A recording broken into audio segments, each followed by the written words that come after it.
ನಮಸ್ತೆ ವೀಕ್ಷಕರೇ, ಸುದ್ದಿಯ ಸುತ್ತ ವಾರಕ್ಕೊಂದು ಸುತ್ತು ವಿಶೇಷ ಕಾರ್ಯಕ್ರಮಕ್ಕೆ ಸ್ವಾಗತ. ನಾನು ಶ್ರೇಯ ಶೆಟ್ಟಿ. ಪ್ರಿಯ ವೀಕ್ಷಕರೇ, ಬೆಳ್ತಂಗಡಿ ಮಂದಿಗೆ ಮುಖ್ಯವಾಗಿ ತುಂಬಾ ಚಿರಪರಿಚಿತವಾಗಿರುವಂತಹ ಪತ್ರಿಕೆ ಅಂತ ಹೇಳಿದ್ರೆ ಅದು ಸುದ್ದಿ ಬಿಡುಗಡೆ. ಕಳೆದ 39 ವರ್ಷಗಳಿಂದ ಬೆಳ್ತಂಗಡಿ ತಾಲೂಕಲ್ಲಿ ಅದು ಎಲ್ಲ ಆಗು ಹೋಗು ಆಗಿರ್ಬೋದು ಅಥವಾ ಅಭಿವೃದ್ಧಿ ವಿಷಯ ಆಗಿರ್ಬೋದು, ಬೇರೆ ಬೇರೆ ಸಮಸ್ಯೆ ಆಗಿರ್ಬೋದು, ಎಲ್ಲ ವಿಷಯವನ್ನ ಜನಪರವಾಗಿ ಎತ್ತಿ ಹಿಡಿಯುವಂತಹ ಒಂದು ಕೆಲಸದಲ್ಲಿ ಮಾಡ್ತಿರುವಂತಹ ಪತ್ರಿಕೆ ಅಂತ ಹೇಳಿದ್ರೆ ಅದು ಸುದ್ದಿ ಬಿಡುಗಡೆ. ಕೇವಲ ಬೆಳ್ತಂಗಡಿ ಮಾತ್ರ ಅಲ್ಲ, ಪುತ್ತೂರಲ್ಲಿ ಕೂಡ ಈ ಪತ್ರಿಕೆ ಇದೆ, ಸುಳ್ಯದಲ್ಲೂ ಕೂಡ ಇದೆ. ನಮ್ಮ ಬೆಳ್ತಂಗಡಿಯಲ್ಲಿ ಪ್ರತಿ ಗುರುವಾರ ಈ ಪತ್ರಿಕೆ ಪ್ರಕಟ ಆದ್ರೆ ಪುತ್ತೂರಲ್ಲಿ ಪ್ರತಿನಿತ್ಯ ಕೂಡ ಈ ಪತ್ರಿಕೆ ಮನೆ ಬಾಗಿಲಿಗೆ ಹೋಗುತ್ತೆ. ಅದೇ ರೀತಿಯಾಗಿ ಸುಳ್ಯದಲ್ಲಿ ಪ್ರತಿ ಸೋಮವಾರ ಈ ಪತ್ರಿಕೆ ಹೊರಹೊಮ್ಮುತ್ತೆ. ಇನ್ನು ಈ ಪತ್ರಿಕೆಯ ಮುಖ್ಯ ಉದ್ದೇಶ ಏನಂತ ಹೇಳಿದ್ರೆ ಜನಗಳಿಗೆ ಎಲ್ಲ ಕಡೆ ಇರುವಂತಹ ಆಗು ಹೋಗುಗಳ ಮಾಹಿತಿಯನ್ನು ಕೊಡುವಂತಹ ಉದ್ದೇಶ. ಡಾಕ್ಟರ್ UP ಶಿವಾನಂದ ಅವರ ಮುಂದಾಳತ್ವದಲ್ಲಿ ಬಂದಿರುವಂತಹ ಈ ಪತ್ರಿಕೆಯ ವಿಶೇಷತೆ ಏನಂತ ಹೇಳಿದ್ರೆ, ಈ ಪತ್ರಿಕೆ ಯಾರ ಪರವೂ ಅಲ್ಲ, ಯಾರ ವಿರೋಧ ಕೂಡ ಅಲ್ಲ. ಜನಪರವಾಗಿ ನಿಷ್ಪಕ್ಷಪಾತವಾಗಿ ಎಲ್ಲಾ ವಿಷಯವನ್ನ ಜನಗಳಿಗೆ ಕೊಡುವಂತ ಉದ್ದೇಶದಿಂದ ಬಂದಿರುವಂತಹ ಪತ್ರಿಕೆ, ಅದುವೇ ಇದರ ವಿಶೇಷತೆ. ಇದೀಗ ನಾವು ಈ ಸುದ್ದಿ ಚಾನೆಲ್ ವಿಶೇಷವಾಗಿ ಒಂದು ಪ್ರೋಗ್ರಾಮ್ ಅನ್ನ ಮಾಡ್ತಾ ಇದೀವಿ. ಅದುವೇ ಸುದ್ದಿಯ ಸುತ್ತ ವಾರಕ್ಕೊಂದು ಸುತ್ತು ಅಂತ ಹೇಳಿದ್ರೆ, ಈ ಒಂದು ವಾರದಲ್ಲಿ ಈ ಸುದ್ದಿ ಬಿಡುಗಡೆ ಪತ್ರಿಕೆಯಲ್ಲಿ ಬಂದಿರುವಂತಹ ಮುಖ್ಯವಾದ ಏನು ಕೆಲವೊಂದು ವಿಷಯ ಇದೆ ಅದನ್ನ ಹಿಡ್ಕೊಂಡು ಅದರ ಬಗ್ಗೆ ಒಂದು ವಿಶ್ಲೇಷಣೆ ಕೊಡುವಂತಹ ಒಂದು ಪ್ರಯೋಗ ನಮ್ಮದು. ಈಗಾಗಲೇ ಸುಳ್ಯದಲ್ಲಿ ಕೂಡ ಈ ಒಂದು ಪ್ರಯೋಗ ಆಗ್ತಾ ಇದೆ. ಇದು ಪ್ರತಿ ಶುಕ್ರವಾರ ನಾವು ಈ ಒಂದು ಪ್ರೋಗ್ರಾಮ್ ಅನ್ನು ಮಾಡ್ಬೇಕು ಅಂತ ಅನ್ಕೊಂಡಿದ್ವಿ. ಆದ್ರೆ ಕಳೆದ ವಾರ ಕೆಲವು ತಾಂತ್ರಿಕ ಸಮಸ್ಯೆಯಿಂದ ಆ ಪ್ರೋಗ್ರಾಮ್ ರದ್ದಾಯಿತು. ಇದೀಗ ನಾವು ಇವತ್ತು ಅಂದ್ರೆ ಮಂಗಳವಾರ ಈ ಪ್ರೋಗ್ರಾಮ್ ಅನ್ನು ನಾವು ಮುಂದುವರಿಸ್ತಾ ಇದ್ವಿ. ಇನ್ನು ಮತ್ತೆ ನಾವು ಬರುವ ಶುಕ್ರವಾರ ಈ ನೆಕ್ಸ್ಟ್ ಬರುವಂತಹ ಪತ್ರಿಕೆ ಏನಿದೆ, ಬುಧವಾರ ಬರುವಂತಹ ಪತ್ರಿಕೆ ಏನಿದೆ, ಅದರ ಎಲ್ಲಾ ವಿಷಯವನ್ನ ಹಿಡ್ಕೊಂಡು ಮುಖ್ಯವಾದ ವಿಷಯವನ್ನು ಹಿಡ್ಕೊಂಡು ನಾವು ಶುಕ್ರವಾರ ಈ ಒಂದು ಗುರುವಾರ ಬರುವ ಪತ್ರಿಕೆಯ ವಿಷಯವನ್ನು ಶುಕ್ರವಾರ ಡಿಸ್ಕಷನ್ ಮಾಡಕ್ಕೆ ಇದ್ದೀವಿ. ಇದೀಗ ಮುಖ್ಯವಾಗಿ ನಮ್ಮ ಈ ಸುದ್ದಿ ಸ್ಟುಡಿಯೋದಲ್ಲಿ ವಿಶ್ಲೇಷಕರಾಗಿ ಈ ಸುದ್ದಿ ಬಿಡುಗಡೆಯ ಬೆಳ್ತಂಗಡಿ ಸುದ್ದಿ ಬಿಡುಗಡೆಯ ಸಂಪಾದಕರಾಗಿರುವಂತಹ ಸಂತೋಷ್ ಕುಮಾರ್ ಶಾಂತಿನಗರ ಇವರಿದ್ದಾರೆ. ಇವರಿಗೆ ನಾವು ಸ್ವಾಗತವನ್ನ ಕೊಡ್ತಾ ಇದ್ದೀವಿ. ಅದೇ ರೀತಿಯಾಗಿ ದಾಮೋದರ್ ದೊಂಡೋಲೆ, ಸುದ್ದಿ ಚಾನೆಲ್ನ ಮುಖ್ಯಸ್ಥರಾಗಿರುವಂತಹ ದಾಮೋದರ್ ದೊಂಡೋಲೆ ಆಲ್ಮೋಸ್ಟ್ ಬೆಳ್ತಂಗಡಿ ಮಂದಿಗೆ ತುಂಬಾ ಮಂದಿಗೆ ಗೊತ್ತು. ಯಾಕಂತ ಹೇಳಿದ್ರೆ ಅವರು ಆಲ್ಮೋಸ್ಟ್ ಎಲ್ಲ ವಿಷಯದ ಬಗ್ಗೆ ವರದಿಗಾರಿಕೆಗೆ ಹೋಗ್ತಾರೆ. ಯಾವುದೇ ಒಂದು ಫೋನ್ ಕಾಲ್ ಬರಲಿ ತಕ್ಷಣ ಅಲ್ಲಿ ಯಾವುದೇ ಒಂದು ಕಾರಣವನ್ನ ಒಡ್ಡದೆ ಅಲ್ಲಿಗೆ ಹೋಗ್ಬಿಟ್ಟು ಕವರೇಜ್ ಅನ್ನ ಮಾಡ್ತಾರೆ. ಯಾವುದೇ ಸಮಸ್ಯೆ ಇದ್ರೂ ಕೂಡ ಅದರ ಫಾಲೋ ಅಪ್ ಮಾಡಿ ಅದನ್ನ ಬಗೆಹರಿಸಿ ಕೂಡ ದಾಮೋದರ್ ಮಾಡ್ತಾ ಇದ್ದಾರೆ. ಅವರು ಕೂಡ ಈ ಸುದ್ದಿ ಬಿಡುಗಡೆಯಲ್ಲಿ ಬಂದಿರುವಂತಹ ಪತ್ರಿಕೆ ವಿಷಯವನ್ನು ಹಿಡ್ಕೊಂಡು ಅವರು ಕೂಡ ಆ ವರದಿಗೆ ಹೋಗಿರುವಂತಹ ಒಂದು ಅನುಭವ ಕೂಡ ಇರುತ್ತೆ. ಆ ಎಲ್ಲವನ್ನು ಕೂಡ ಇಲ್ಲಿ ಚರ್ಚೆಯನ್ನ ಮಾಡೋಕೆ ಸಿದ್ಧರಾಗಿ ಬಂದಿದ್ದಾರೆ. ಅವರು ಕೂಡ ಸ್ವಾಗತವನ್ನ ಕೊಡ್ತಾ ಇದ್ದೀನಿ. ಓಕೆ, ನಾವೀಗ ಕಾರ್ಯಕ್ರಮವನ್ನ ಮೊದಲಾಗಿ ಪ್ರಾರಂಭ ಮಾಡುವಂತ ವಿಷಯ ಏನಂತ ಹೇಳಿದ್ರೆ, ಅರುಣ್ ಕುಮಾರ್ ಪುತ್ತಿಲ ಅವರೀಗ ಬಿಗ್ ರಿಲೀಫ್ ಸಿಕ್ಕಿದೆ. ಅದು ನಮ್ಮ ಪುತ್ತೂರಲ್ಲಿ ಬಿಗ್ ಬ್ರೇಕಿಂಗ್ ಆಗ್ತಾ ಇದೆ. ಸುದ್ದಿಯ ಮೂಲಕವಾಗಿ ಅರುಣ್ ಕುಮಾರ್ ಪುತ್ತಿಲ ಅವರಿಗೆ ಈ ವಿಷಯ ಗೊತ್ತಾಯ್ತು ಅಂತ ಹೇಳಿದ್ರೆ ಅವರಿಗೆ ಒಂದು ಸ್ಟೇ ಸಿಕ್ಕಿದೆ ಆ ಒಂದು ಕೇಸಿಗೆ ಅಂತ. ಈ ಬಗ್ಗೆ ಏನು ಒಂದು ವಿಶ್ಲೇಷಕರಾಗಿರುವ ಸಂತೋಷ್ ಕುಮಾರ್ ಶಾಂತಿನಗರ ನೀವು ಏನ್ ಹೇಳ್ತೀರಾ? ಪುತ್ತಿಲ ಅವರನ್ನ ನೀವು ಇದರ ಬಗ್ಗೆ ಕಾಂಟ್ಯಾಕ್ಟ್ ಮಾಡುವಂತ ಪ್ರಯತ್ನ ಮಾಡಿದೀರಾ? ಅವರು ಏನಾದ್ರು ಇದ್ರ ಬಗ್ಗೆ ಹೇಳಿದ್ರಾ, ಹೇಗೆ ಅಂತ? ಅರುಣ್ ಕುಮಾರ್ ಪುತ್ತಿಲ್ರವರು ಒಬ್ಬ ಪ್ರಭಾವಿ ನಾಯಕ. ಸುಮಾರು 20-25 ವರ್ಷಗಳಿಂದ ಹಿಂದೂ ಸಂಘಟನೆಗಳಲ್ಲಿ ಭಾರತೀಯ ಜನತಾ ಪಕ್ಷದಲ್ಲಿ ಬಾರಿ ಸಕ್ರಿಯವಾಗಿ ಬಂದಿದ್ದರು. ಅವರ ಮೇಲೆ ಇತ್ತೀಚೆಗೆ ಒಂದು ಆರೋಪ ಬಂದಿತ್ತು. ಅವರೊಂದು ಮಹಿಳೆಯನ್ನ ಅತ್ಯಾಚಾರ ಮಾಡಿದ್ದಾರೆ, ಲೈಂಗಿಕ ದೌರ್ಜನ್ಯ ಬೆದರಿಕೆ ಹಾಕಿದ್ದಾರೆ ಅಂತ ಆರೋಪ ಬಂದಿತ್ತು. ಆ ನಂತರ ಅವರಿಗೆ ಪ್ರಥಮ ಆರೋಪ ಬಂದಾಗ ಅವರಿಗೆ ಪುತ್ತೂರು ನ್ಯಾಯಾಲಯ ಜಾಮೀನು ಕೊಟ್ಟಿತ್ತು. ಮತ್ತೆ ಸಂತ್ರಸ್ತ ಮಹಿಳೆ ಜಡ್ಜಿ ಎದುರು ಹೋಗಿ ಸ್ಟೇಟ್ಮೆಂಟ್ ಕೊಟ್ಟ ನಂತರ ಅವರ ಮೇಲೆ ಅತ್ಯಾಚಾರ ಪ್ರಕರಣ ದಾಖಲಾಗಿತ್ತು. ಆ ಎರಡೂ ಪ್ರಕರಣವನ್ನು ಒಟ್ಟು ಸೇರಿಸಿ ಮತ್ತೆ ಅದು ಘಟನೆ ಬೆಂಗಳೂರಿನಲ್ಲಿ ಆಗಿದ್ದರಿಂದ ಅದನ್ನು ಬೆಂಗಳೂರು ಸಿಟಿ ಸಿವಿಲ್ ಕೋರ್ಟ್ ವ್ಯಾಪ್ತಿಗೆ ಬದಲಾಯಿಸಬೇಕು ಅಂತ ಹೇಳಿ ಪುತ್ತೂರು ಪೊಲೀಸರು ಗೆಲ್ಲಿಸಿಕೊಂಡಿದ್ರು. ಹಾಗಾಗಿ ಪುತ್ತೂರು ನ್ಯಾಯಾಲಯ ಅದನ್ನು ಬೆಂಗಳೂರು ನ್ಯಾಯಾಲಯದ ವ್ಯಾಪ್ತಿಗೆ ಕೊಟ್ಟಿತ್ತು. ಅಂದ್ರೆ ಅರುಣ್ ಕುಮಾರ್ ಪುತ್ತಿಲ್ರವರು ಬಹಳಷ್ಟು ಸಕ್ರಿಯವಾಗಿರುವಂತವ್ರು ಇತ್ತೀಚಿನ ಕೆಲವು ದಿನಗಳಿಂದ ಪುತ್ತೂರಿನಲ್ಲಿ ಕಾಣಿಸ್ಕೊಳ್ತಿದ್ರು. ಯಾಕಂದ್ರೆ ಒಂದ್ ಕಡೆಯಿಂದ ಪೊಲೀಸರು ಶೋಧ ಮಾಡ್ತಿದ್ದಾರೆ ಅನ್ನುವಂತ ವಿಚಾರ ಇತ್ತು, ಮತ್ತೊಂದು ಕೇಸಿನ ವಿಚಾರಗಳಿತ್ತು. ಆ ಮಧ್ಯೆ ಅವರು ಹೈಕೋರ್ಟ್ನ ಹಿರಿಯ ನ್ಯಾಯವಾದಿಗಳಾಗಿರುವಂತ ಪಿ ಹೆಗ್ಡೆ ಅವರ ಮುಖಾಂತರ ಹೈಕೋರ್ಟ್ಗೆ ಅರ್ಜಿ ಹಾಕಿದ್ರು. ನನ್ನ ಮೇಲೆ ಸುಳ್ಳು ಮೊಕದ್ದಮೆಯನ್ನು ದಾಖಲು ಮಾಡಲಾಗಿದೆ, ರಾಜಕೀಯ ಷಡ್ಯಂತ್ರ ಇದೆ, ಕಿರುಕುಳ ಕೊಡುವಂತ ಉದ್ದೇಶದಿಂದ ಈ ಪ್ರಕರಣ ದಾಖಲಿಸಲಾಗಿದೆ ಅಂತ. ಅದನ್ನ ಇವತ್ತು ಹೈಕೋರ್ಟ್ ನಲ್ಲಿ ಅದರ ಬಗ್ಗೆ ವಾದ ಪ್ರತಿವಾದಗಳು ನಡೆದಿತ್ತು. ಆಗ ಆ ಸಂದರ್ಭದಲ್ಲಿ ಬಿ ಪಿ ಹೆಗ್ಡೆ ಅವರು ಕೂಡ ಅದನ್ನೇ ವಿಚಾರವನ್ನು ಉಲ್ಲೇಖ ಮಾಡಿದ್ರು. ಅರುಣ್ ಕುಮಾರ್ ಪುತ್ತಿಲ ಒಬ್ಬ ಪ್ರಭಾವಿ ನಾಯಕನಾಗಿ ಬೆಳೀತಾ ಇದ್ದಾರೆ, ಅವರನ್ನ ಕಟ್ಟಿ ಹಾಕ್ಬೇಕು ಅನ್ನುವಂಥ ಉದ್ದೇಶದಿಂದ ಷಡ್ಯಂತ್ರ ರೂಪಿಸಿ ರಾಜಕೀಯವಾಗಿ ಪಿತೂರಿಯನ್ನ ಮಾಡಿ ಸುಳ್ಳು ಆರೋಪವನ್ನ ಮಾಡಲಾಗಿದೆ. ಮತ್ತೆ ಸಂತ್ರಸ್ತ ಮಹಿಳೆ ಅಂತ ಯಾರಿದ್ದಾರೆ ಅವರಿಗೆ 47 ವರ್ಷ ಆಗಿದೆ, ಪ್ರಬುದ್ಧ ಇದ್ದಾರೆ. ಆದ್ರೂ ಅವರು 2023ರಲ್ಲಿ ಆದ ಘಟನೆಯನ್ನ ಈ ಸಂದರ್ಭದಲ್ಲಿ ಯಾಕೆ ತಂದು ಕೇಸ್ ದಾಖಲಿಸಿದ್ರು ಅಂತ ಹೇಳುವುದನ್ನ ನ್ಯಾಯಪೀಠದ ಗಮನಕ್ಕೆ ತಂದಿದೆ. ಎಲ್ಲ ವಾದಗಳನ್ನ ಆಲಿಸಿ ನ್ಯಾಯಪೀಠ ಈಗ ತಾತ್ಕಾಲಿಕ ತಡೆಯಾಜ್ಞೆ ಕೊಟ್ಟಿದೆ. ತಡೆಯಾಜ್ಞೆ ಅಂತ ಹೇಳಿದ್ರೆ ಅರುಣಕುಮಾರ್ ಪುತ್ತೂರ್ ಅವರ ಮೇಲೆ ದಾಖಲಾಗಿರುವಂತ ಎಫ್ಐಆರ್, ಅದು ಪುತ್ತೂರು ನಗರ ಪೊಲೀಸ್ ಠಾಣೆ ಮಹಿಳಾ ಪೊಲೀಸ್ ಠಾಣೆ ದಾಖಲಾಗಿರುವಂತ ಎಫ್ಐಆರ್ ಮತ್ತು ಈಗ ಬದಲಾವಣೆಯಾಗಿ ಬೆಂಗಳೂರು ಸಿಟಿ ಸಿವಿಲ್ ವ್ಯಾಪ್ತಿಗೆ ಹೋಗಿರುವಂತ ಪ್ರಕರಣ ಮತ್ತು ಅದಕ್ಕೆ ಸಂಬಂಧಪಟ್ಟಂತ ಮುಂದಿನ ತನಿಖೆ ಕೋರ್ಟ್ ಪ್ರಕ್ರಿಯೆಗಳು ಏನೆಲ್ಲ ನಡೀತದೆ ಅದೆಲ್ಲಕ್ಕೂ ಕೂಡ ಹೈಕೋರ್ಟ್ ಇವತ್ತು ತಡೆಯಾಜ್ಞೆ ಕೊಟ್ಟಿದೆ. ಆ ಸಂದರ್ಭದಲ್ಲಿ ಅರುಣಕುಮಾರ್ ಪುತ್ತೂರ್ ಅವರನ್ನು ಕೂಡ ನಾವು ಸಂಪರ್ಕಿಸಲಿಕ್ಕೆ ಪ್ರಯತ್ನ ಮಾಡಿದೆವು. ಆದ್ರೆ ಅವರು ಪುತ್ತೂರಿನಲ್ಲಿ ಇಲ್ಲ, ಹೊರಗಡೆಯಲ್ಲಿ ಇದ್ದಾರೆ ಅಂತೇಳಿ ಅವರ ಆಪ್ತರು ಮಾಹಿತಿ ಕೊಟ್ಟಿದ್ದಾರೆ. ಮತ್ತೆ ನಾಳೆ ಮಾಧ್ಯಮಗಳಿಗೆ ನಾನು ಸಿಗ್ತೇನೆ ಅಂತ ಹೇಳುವ ಮಾಹಿತಿಯನ್ನು ಅರುಣಕುಮಾರ್ ಪುತ್ತೂರ್ ಅವರು ಕೊಟ್ಟಿದ್ದಾರೆ. ಜೊತೆಗೆ ಅವರ ವಕೀಲರಾಗಿರುವಂತ ಪಿ ಪಿ ಹೆಗ್ಡೆ ಅವರು, ಅವರನ್ನ ಸಂಪರ್ಕಿಸಿದಾಗ ಅವರು ಹೇಳಿದ್ರು ಒಟ್ಟು ಉದ್ದೇಶ ಏನಿತ್ತು ಪ್ರಕರಣದಲ್ಲಿ ಅರುಣಕುಮಾರ್ ಪುತ್ತೂರ್ ಅವರ ವಿರುದ್ಧ ಕೇಸು ದಾಖಲು ಮಾಡುವಂತ ಉದ್ದೇಶ ಏನಿತ್ತು, ಅದ್ರ ಹಿಂದೆ ಏನು ಷಡ್ಯಂತ್ರ ಇತ್ತು, ರಾಜಕೀಯ ಪಿತೂರಿ ಏನಿತ್ತು, ಎಲ್ಲವನ್ನ ನ್ಯಾಯಪೀಠದ ಗಮನಕ್ಕೆ ತಂದಾಗ ಸಹಜವಾಗಿ ಈ ಪ್ರಕರಣದಲ್ಲಿ ಸುಳ್ಳಿನ ಅಂಶಗಳಿದೆ ಅಂತ ಹೇಳುವುದನ್ನು ಖಾತರಿಪಡಿಸಿಕೊಂಡು ನ್ಯಾಯಮೂರ್ತಿಗಳು ಇದೀಗ ಒಂದು ತಡೆಯಾಜ್ಞೆಯನ್ನು ಕೊಟ್ಟಿದ್ದಾರೆ. ಇದು ಖಂಡಿತವಾಗಿ ಅರುಣಕುಮಾರ್ ಪುತ್ತೂರ್ ಅವರಿಗೆ ಒಂದು ದೊಡ್ಡ ರಿಲೀಫ್ ಸಿಕ್ಕಿದೆ ಅಂತ ಹೇಳ್ಬೋದು. ಯಾಕಂತ ಹೇಳಿದ್ರೆ ಅರುಣಕುಮಾರ್ ಪುತ್ತೂರ್ ಅವರು ಹಿಂದೂ ಸಂಘಟನೆಗಳಲ್ಲಿ ಇದ್ರೂ ಕೂಡ ಇತ್ತೀಚೆಗೆ ಬಿಜೆಪಿಯಲ್ಲಿ ಅವರಿಗೆ ಒಂದು ರಾಜ್ಯ ಮಟ್ಟದಲ್ಲಿ ಹುದ್ದೆ ಸಿಗ್ತದೆ, ಕಾರ್ಯದರ್ಶಿ ಹುದ್ದೆ ಸಿಗ್ತದೆ ಅನ್ನುವಂಥದ್ದಿತ್ತು. ಕಳೆದ ಸಾರಿ ವಿಧಾನಸಭೆಯ ಚುನಾವಣೆ ಬಂದಾಗ ಬಿಜೆಪಿಯಲ್ಲಿ ಅವಕಾಶ ಸಿಗದೆ ಒಬ್ಬ ಬಂಡಾಯ ಅಭ್ಯರ್ಥಿಯಾಗಿ ನಿಂತರೂ ಕೂಡ ಬಿಜೆಪಿಗೆ ಪ್ರಬಲ ಪೈಪೋಟಿಯನ್ನ ಕೊಟ್ಟು ಬಿಜೆಪಿಯನ್ನ 3ನೇ ಹಂತಕ್ಕೆ ತಳ್ಳಿ 2ನೇ ಸ್ಥಾನದಲ್ಲಿ ಬಂದ್ರು. ಕಾಂಗ್ರೆಸ್ನ ಅಶೋಕ್ ಕುಮಾರ್ ಅವರಲ್ಲಿ ಗೆದ್ದು ಶಾಸಕರಾದ್ರು. ಆ ನಂತರ ಪಕ್ಷದ ವಿರುದ್ಧ ಹೋಗಿದ್ರು ಕೂಡ ಅನುಕೂತಿರ್ಬೋದು. ಪಕ್ಷದ ಚೌಕಟ್ಟಿನಲ್ಲಿ ರಾಜ್ಯ ಮಟ್ಟದ ನಾಯಕರು ಅವರ ಪರವಾಗಿ ತುಂಬಾ ಜನ ಇದ್ರು.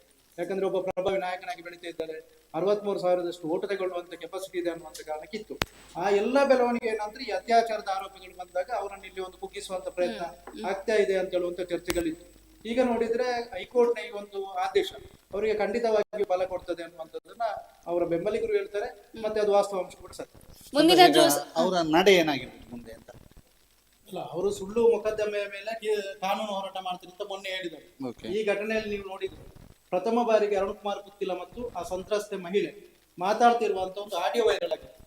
ಅವರು ಬಾರಿ ಆತ್ಮೀಯತೆಯಲ್ಲಿ ಮಾತಾಡ್ತಾರೆ, ಪರಸ್ಪರ ತುಂಬಾ ಅನೋನ್ಯತೆಯಿಂದ ಇರುವಂತಹ ರೀತಿಯಲ್ಲಿ ಮಾತಾಡ್ತಾರೆ. ಆದ್ರೆ ಆಡಿಯೋ ವೈರಲ್ ಆದಾಗಲೇ ಅರುಣಕುಮಾರ್ ಪುತ್ತಿಲ್ ರವರು ಬೆಂಗಳೂರು ಸಿಟಿ ಸಿವಿಲ್ ಕೋರ್ಟ್ ನಿಂದ ತಡೆಯಾಜ್ಞೆ ತಂದಿದ್ರು. ಯಾವುದೇ ಕಾರಣಕ್ಕೂ ದೃಶ್ಯ ಮಾಧ್ಯಮ, ಮುದ್ರಣ ಮಾಧ್ಯಮ, ವೆಬ್ ಮಾಧ್ಯಮದಲ್ಲಿ ಆಡಿಯೋವನ್ನು ವೈರಲ್ ಮಾಡುವಂಥದ್ದು ಅಥವಾ ತೇಜೋವಧೆ ಮಾಡುವಂಥದ್ದು, ಮಾನಹಾನಿಯನ್ನು ಮಾಡುವಂಥದ್ದು ಬಾರದು, ಅದಕ್ಕೆ ತಡೆ ಕೊಡಬೇಕು ಅಂತ ಕೇಳಿದ್ರು.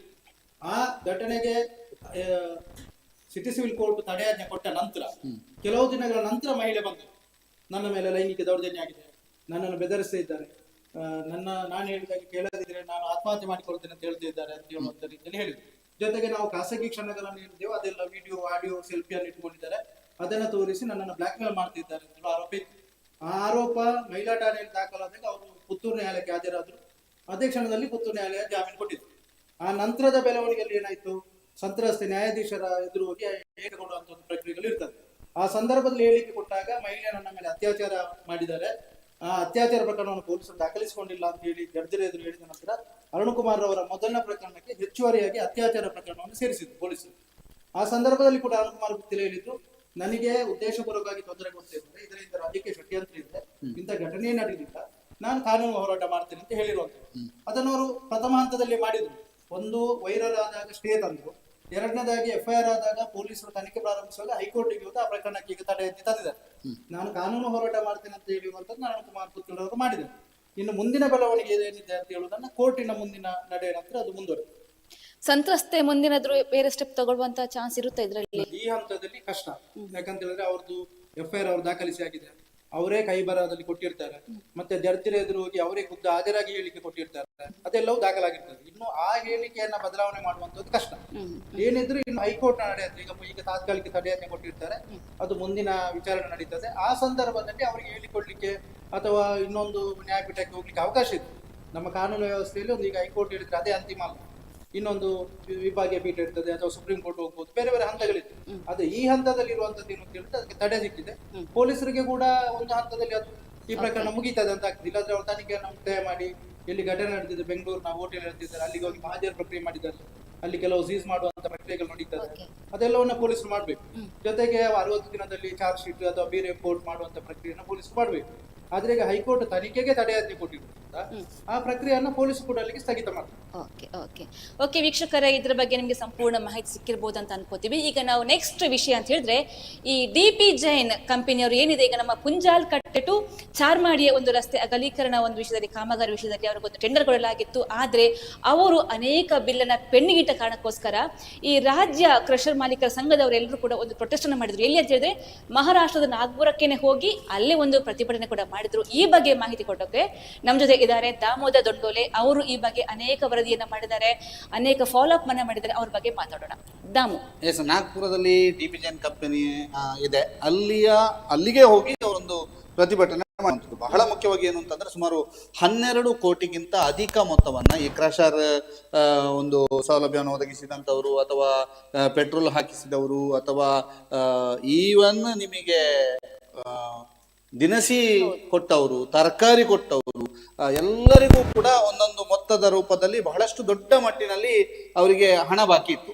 ಈಗ ನೀವು ನೋಡ್ತಾ ಇರುವಂತಹ ದೃಶ್ಯಾವಳಿಗಳು ಅವತ್ತು ಇಲ್ಲಿ, ಅಂದ್ರೆ ಈಗ ರೇಷ್ಮೆ ರೋಡಿನಲ್ಲಿ ಇರುವಂತಹ ಅವರ ಒಂದು ಪ್ಲಾಂಟಿನಲ್ಲಿ ಇವರೆಲ್ಲ ಸೇರ್ಕೊಂಡಿದ್ರು. ಅಲ್ಲಿರ್ತಕ್ಕಂಥ ಬಿಳಿ ಅಂಗಿಯವರು ರಾಜ್ಯ ಕ್ರಷರ್ ಮಾರಕ ಸಂಘದ ಅಧ್ಯಕ್ಷರು ರವೀಂದ್ರ ಶೆಟ್ಟಿ ಅವರು ಎಲ್ಲರೂ ಕೂಡ ಒತ್ತಾಯವನ್ನು ಮಾಡಿದ್ರು. ಆ ಒತ್ತಾಯಕ್ಕೆ ಸರಿಯಾದಂತಹ ಸ್ಪಂದನೆ ಇಲ್ಲಿ ಸಿಗ್ಲಿಲ್ಲ. ಈ ಹಿನ್ನೆಲೆಯಲ್ಲಿ ಅವರು ಏನ್ ಮಾಡಬೇಕು ಅಂತ ಹೇಳುವಂತ ನಿರ್ಧಾರವನ್ನ ತೆಗೆದುಕೊಂಡ್ರು. ಅಲ್ಲಿ ಒಂದಷ್ಟು ಗೊಂದಲಗಳಿತ್ತು. ಅವರು ಶಾಸಕ ಹರೀಶ್ ಪುಂಜರನ್ನ ಭೇಟಿಯಾದ್ರು, ಬ್ರಿಜೇಶ್ ಚೌಟ್ರನ್ನ ಭೇಟಿಯಾದ್ರು, ಅನಂತರ SP ಅವರನ್ನ, DC ಅವರನ್ನ ಮತ್ತು ಹೈವೇ ಇಲಾಖೆ ಅಧಿಕಾರಿಗಳನ್ನ ಭೇಟಿಯಾಗುವಂತ ಪ್ರಯತ್ನವನ್ನ ಮಾಡಿದ್ರು. ಇದೆಲ್ಲದರ ಜೊತೆಗೆ ಹೈವೇ ಇಲಾಖೆ ಅಧಿಕಾರಿಗಳ ಜೊತೆಗೆ ಇವ್ರು ಏನ್ ಮಾಡಿದ್ರು, ಆಗುದೇ ಆಗ್ಲಿ ಅನ್ನುವಂತ ಕಾರಣಕ್ಕಾಗಿ ನೇರವಾಗಿ ಇವ್ರು ತೆರಳಿದ್ದು DP ಜೈನ್ ಕಂಪನಿ ಇರುವಂತ ನಾಗ್ಪುರದಲ್ಲಿ ಆಗಸ್ಟ್ 26ರಂದು ಇವರೊಂದು 40 ಜನ ಹೋಗಿ ಪ್ರತಿಭಟನೆಯನ್ನ ಮಾಡ್ತಾರೆ.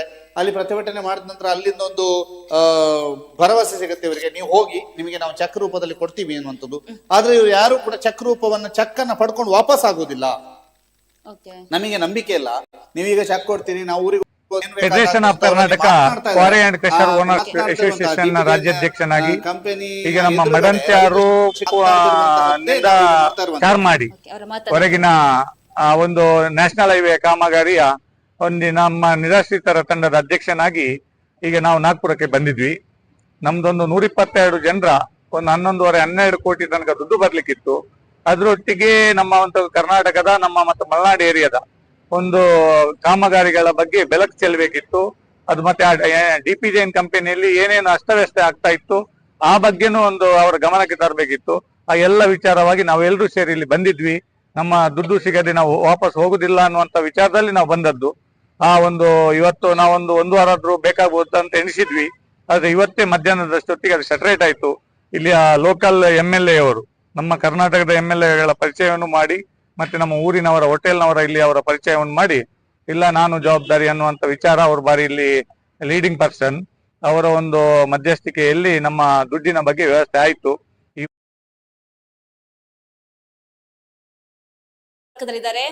ಹಲೋ ರವೀಂದ್ರ ಶೆಟ್ಟಿ ಅವರೇ, ನಮಸ್ತೆ. ಹೇಗಿದ್ದೀರಾ ಸರ್? ಎಲ್ಲಿದ್ದೀರಾ? ಫೈನ್, ಸ್ವಲ್ಪ ಬ್ಯಾಂಗ್ಳೂರಲ್ಲಿ ಇದ್ದೇನೆ. ಓಕೆ ಸರ್, ಈಗ ನಮ್ಗೆ ಬಂದಿರುವಂತಹ ಮಾಹಿತಿ ಪ್ರಕಾರ ನೀವು ಕೂಡ ನಾಗ್ಪುರಕ್ಕೆ ಹೋಗಿ ಅಲ್ಲಿ ಒಂದು ಪ್ರತಿಭಟನೆ ಮಾಡಿದ್ರಿ. ಅಲ್ಲಿ ಏನೆಲ್ಲ ಆಯ್ತು ಸರ್? ನಿಮ್ಗೆ ಅವ್ರು ಏನಂತ ಅವ್ರು ಭರವಸೆನ ಕೊಟ್ರು? ನಿಮ್ಗೆ ಏನಾದ್ರು ಪೆಂಡಿಂಗ್ ಅಮೌಂಟ್ ಅನ್ನ ಕೊಡುವಂತಹ ಭರವಸೆನ ಕೊಟ್ರ ಹೇಗೆ ಅಂತ ಸರ್? ಪ್ರಥಮವಾಗಿ ಯಾವುದೇ ಹೋರಾಟ ಅಥವಾ ಒಂದು ನ್ಯಾಯ ಸಿಗ್ಬೇಕಾದ್ರೆ ಅದರಲ್ಲಿ ಮಾಧ್ಯಮಗಳ ಪಾತ್ರ ಬಹಳ ಮುಖ್ಯವಾಗಿ ಉಂಟು. ಈಗ ನಮ್ಗೆಲ್ಲಾ ಮಾಧ್ಯಮಗಳು ಸಹಕಾರ ನೀಡಿದ್ದಾರೆ. ಅದರಲ್ಲಿ ವಿಶೇಷವಾಗಿ ನಮ್ಮ ಬೆಳ್ತಂಗಡಿಯಲ್ಲಿ ಒಂದು ಮಂಚೂಣಿಯಲ್ಲಿರುವಂತ ತಮ್ಮ ಸುದ್ದಿ ಬಿಡುಗಡೆ, ಈ ಸುದ್ದಿ ಮಾಧ್ಯಮವು ಕೂಡ ನಮ್ಗೆ ಒಳ್ಳೆ ರೀತಿಯ ಸ್ಪಂದನೆ ಕೊಟ್ಟಿದೆ.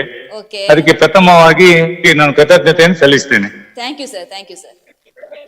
ಎರಡನೇದಾಗಿ ಈ ವಿಚಾರ, ಈಗ DP ಜೈನ್ ಕಂಪನಿ ಅವರು ನಮ್ಮ ದಕ್ಷಿಣ ಕನ್ನಡ ಈ ಒಂದು ಕರಾವಳಿ ಭಾಗದಲ್ಲಿ ಪೂಂಜಲ್ ಕಟ್ಟೆ ಚಾರ್ಮಾಡಿ ರೋಡಿನ ಟೆಂಡರ್ ಪಡ್ಕೊಂಡಿದ್ರು. ಅದು ನಾನು ಮೊನ್ನೆನೂ ಅಲ್ಲಿ ಪ್ರೆಸ್ ಮೀಟ್ ಅಲ್ಲಿ ಹೇಳಿದ್ದೆ ನಾಗ್ಪುರದಲ್ಲಿ. ಇಲ್ಲಿ ಏಕೆ ಸಮಸ್ಯೆ ಆಯ್ತು ನಮ್ಮೂರಲ್ಲಿ, ಇದರಿಂದ ಜನರಿಗೆ ಏಕೆ ಸಮಸ್ಯೆ ಆಯ್ತು, ನಮ್ಗೆಲ್ಲ ಯಾಕೆ ಸಮಸ್ಯೆ ಆಯ್ತು ಅನ್ನುವಂಥದ್ದನ್ನು ನಾವು ಫಸ್ಟ್ ವಿಮರ್ಶೆ ಮಾಡ್ಕೊಳ್ಬೇಕು.